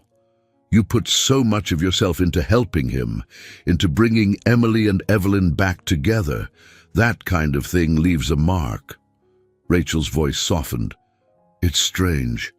I thought losing him would feel like the end of something, but it doesn't. It feels like the beginning." Mark tilted his head, studying her. "The beginning of what?" She hesitated, her gaze drifting to the window. "I don't know yet, but I feel like I'm finally ready to figure it out." Mark smiled, a flicker of pride in his eyes. "That's the Rachel I know, always moving forward." A week later, Emily stopped by Rachel's apartment unannounced. She carried a small box, the edges worn, and her expression was a mix of excitement and nervousness. Rachel welcomed her inside, leading her to the cozy living room. "I didn't mean to drop in like this," Emily said, setting the box on the coffee table, "but I found something I thought you should have." Rachel sat beside her, curiosity flickering. "What is it?"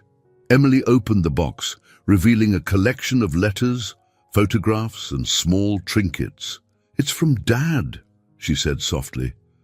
"Things he saved over the years, things he wanted you to have." Rachel's breath caught as she reached for one of the letters, her fingers trembling slightly. She unfolded it carefully, recognizing Gregory's handwriting immediately. The words were heartfelt and raw, filled with gratitude for her role in his life. "I never knew he wrote these," Rachel said, her voice thick with emotion. "He wrote them for you," Emily said, her eyes glistening. "I think it was his way of making sure you knew how much you meant to him." Rachel read the letter slowly, her chest tightening with every word. It spoke of his admiration for her strength, his gratitude for her unwavering support, and his hope that she would find her own happiness. "Thank you," Rachel whispered, looking up at Emily, "for sharing this with me." Emily smiled, her own tears spilling over. "It's the least I could do. You gave me back my father, Rachel. I'll never be able to thank you enough for that." Over the next few weeks, Rachel found herself spending more time with Emily and Evelyn. The three of them often met for coffee or lunch, their conversations weaving between shared memories of Gregory and the lives they were trying to rebuild. Evelyn was softer now, her once hardened edges smoothed by grief and the reconciliation she had found with her daughter. One afternoon, they sat together in a small cafe, the sunlight streaming through the windows. Evelyn sipped her tea thoughtfully before speaking. "I've been thinking about something Gregory used to say," she began, her voice tinged with nostalgia. "He always believed that life was about connections, about finding the people who make you feel whole." Emily reached for her mother's hand, a small smile on her lips. He was right. Rachel listened quietly, a warmth spreading through her chest. She thought of all the connections she had made through Gregory, of the way his story had intertwined with hers in ways she could never have predicted. It was a reminder of the power of human connection, of the resilience that could be found even in the face of loss. One evening, as Rachel walked home from the hospital, she stopped at the park where she and Gregory had once sat. The air was crisp, the leaves turning shades of gold and red. She sat on a bench, watching as children played on the swings, their laughter echoing through the cool air. Mark appeared a few minutes later, his coat pulled tightly around him. He sat beside her without a word, the silence between them comfortable. "I thought I'd find you here," he said finally, his voice low. Rachel smiled faintly. "It's a good place to think." Mark nodded, his gaze drifting to the playground. "You've done something incredible, Rachel. Not just for Gregory, but for yourself." She glanced at him, her brow furrowing. "What do you mean?" "You've found your way back," he said simply, "to who you are, to what matters." Rachel's chest tightened, her eyes glistening. "I don't think I could have done it without you, Mark." "You've been there every step of the way." He smiled, his voice warm. "That's what friends are for." They sat in silence for a while, the fading light casting long shadows across the park. For the first time in years, Rachel felt a sense of peace, a quiet certainty that she was on the right path. Gregory's story had taught her so much about love, forgiveness, and the strength it took to move forward. And now, as she looked ahead to the future, she knew she was ready to embrace whatever came next. The journey wasn't over, but Rachel was no longer afraid. She carried Gregory's lessons with her, a reminder that even in the face of loss, there was always the possibility of new beginnings. And in that moment, as the stars began to dot the evening sky, she felt a quiet hope take root in her heart. A hope that would guide her toward the horizon, one step at a time. It had been 6 months since Gregory's passing, and life had slowly shifted into a new rhythm for everyone he had left behind. The grief was still there, but it was softer now, no longer an all-consuming storm, but a quiet, steady undercurrent. Rachel sat in her apartment, the morning light spilling across her desk as she sifted through the letters Gregory had left her. Each one felt like a conversation with him, his words a reminder of the strength and purpose she had found in helping him heal. Her phone buzzed, pulling her from her thoughts. Emily's name flashed on the screen, and Rachel answered with a smile. "Hi, Emily." "Hey, Rachel," Emily replied, her tone warm but tinged with excitement. "Are you free this afternoon? There's something I want to show you." Rachel glanced at her planner, though her answer was already certain. "I can be. What's going on?" "You'll see," Emily said, a hint of mischief in her voice. "Meet me at the old Hartwell house around 2. Rachel hesitated. She hadn't been to Gregory's house since his passing, and the thought of returning stirred a mix of emotions. But there was something in Emily's tone, something hopeful, that made her agree. "I'll be there." When Rachel arrived at the Hartwell house, the sight of it took her breath away. The once quiet property was bustling with activity.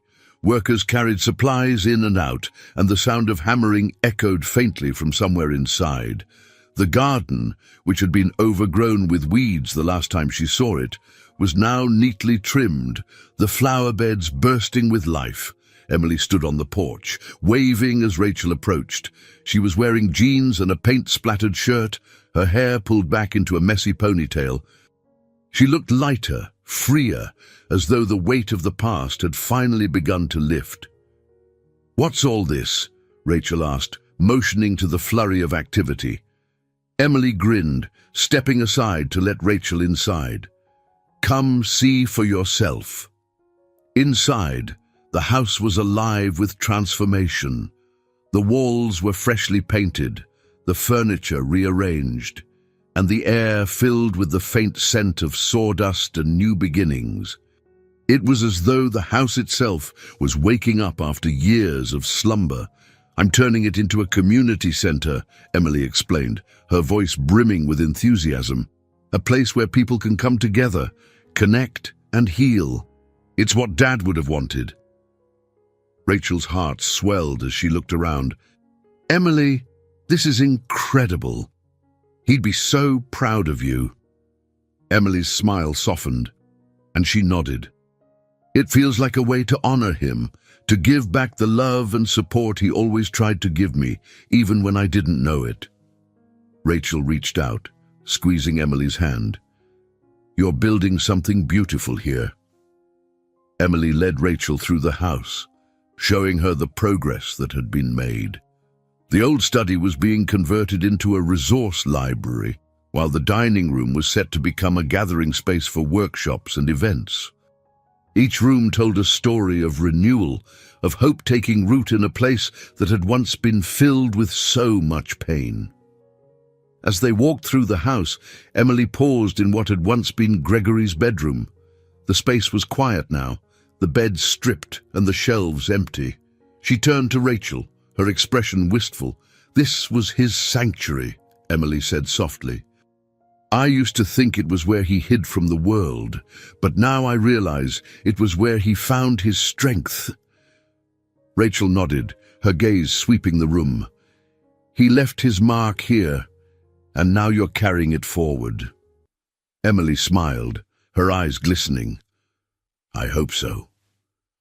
Later that afternoon, Emily and Rachel sat on the porch, sipping lemonade as the workers wrapped up for the day. The sun was beginning to set, casting a golden glow over the property. Rachel felt a deep sense of contentment as she listened to Emily talk about her plans for the center, her hopes, her dreams, the people she wanted to help. "I think you found your calling," Rachel said, her voice filled with admiration.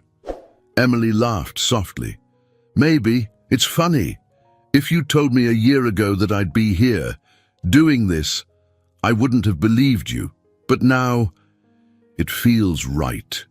Rachel smiled, her own thoughts drifting.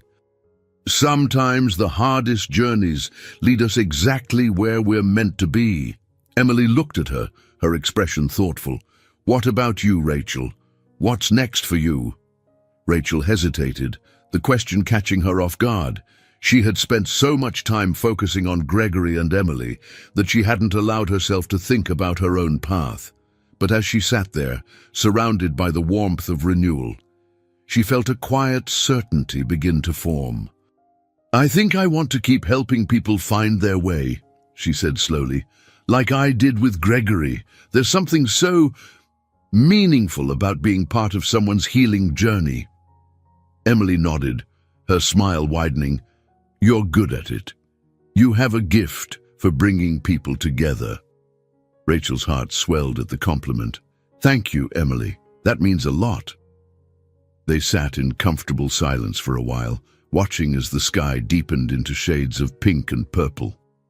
The air was filled with the scent of blooming flowers, the sound of birds chirping in the distance. It felt like a moment suspended in time, a reminder of all they had overcome and all they had to look forward to. That evening, Rachel returned home with a sense of purpose she hadn't felt in years. She sat at her desk, opening her notebook to a fresh page. The words came easily, flowing from her pen like a stream.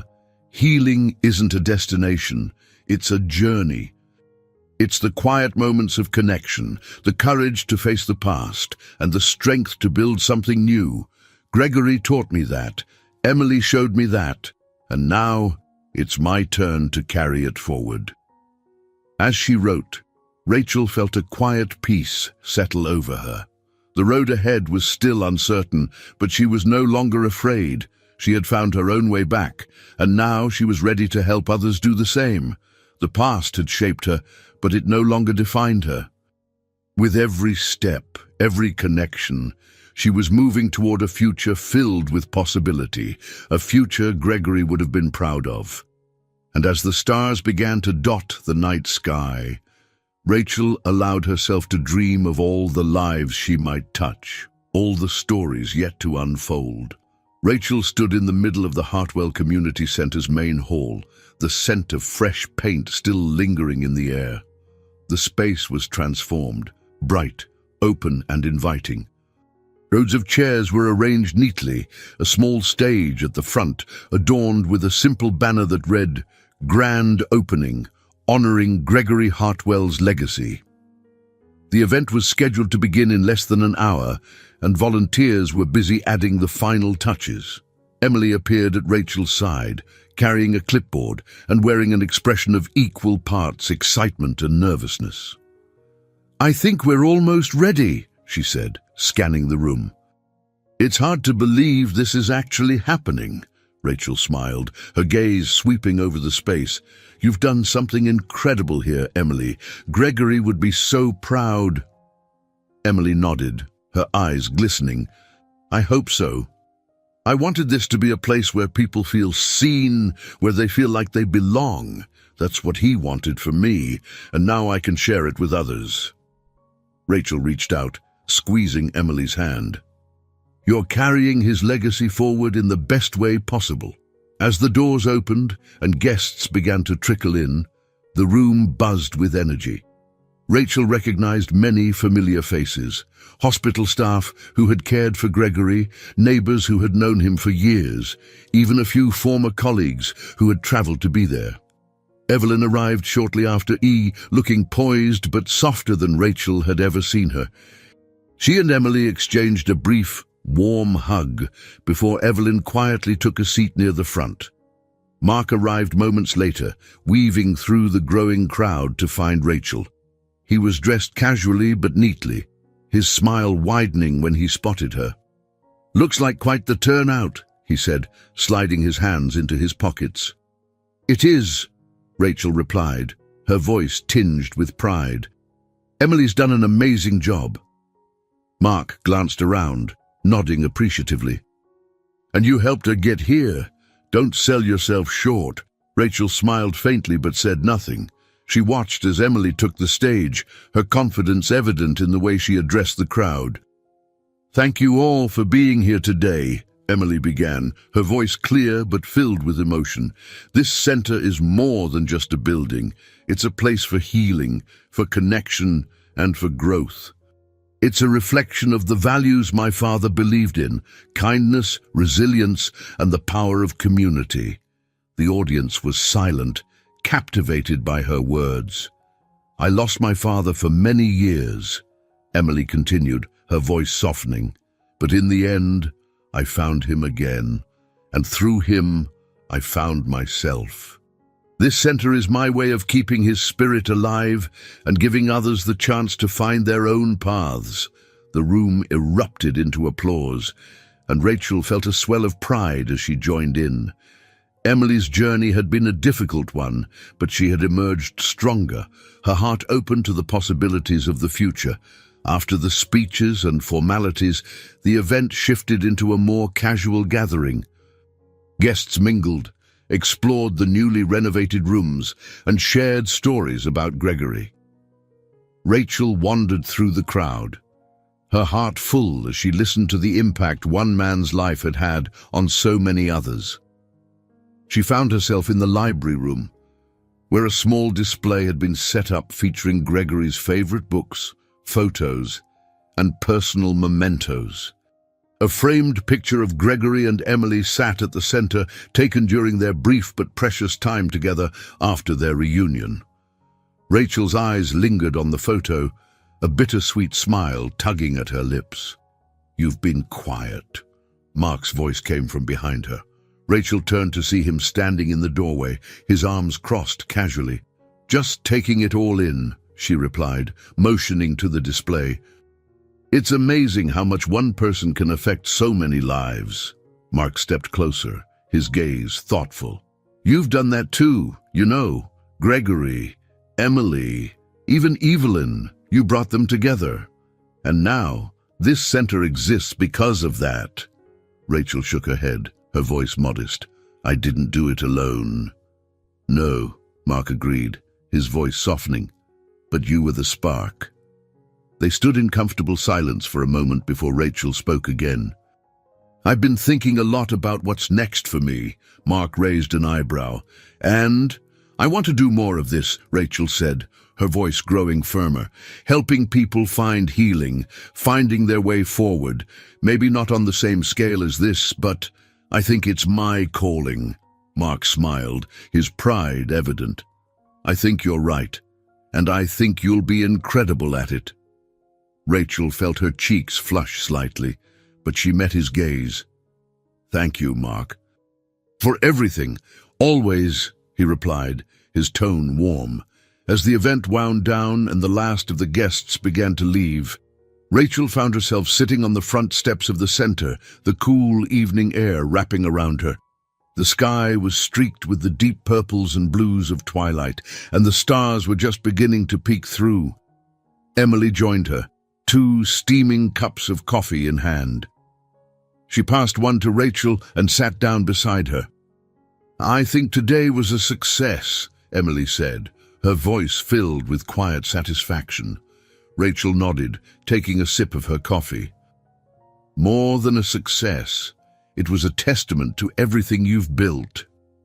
Emily looked at her, her expression earnest. "I couldn't have done it without you, Rachel. You gave me the courage to face my past and the strength to build something new." Rachel smiled, her chest tightening with emotion. "You've given me just as much, Emily. Watching you and Gregory find each other, it reminded me of why I do what I do."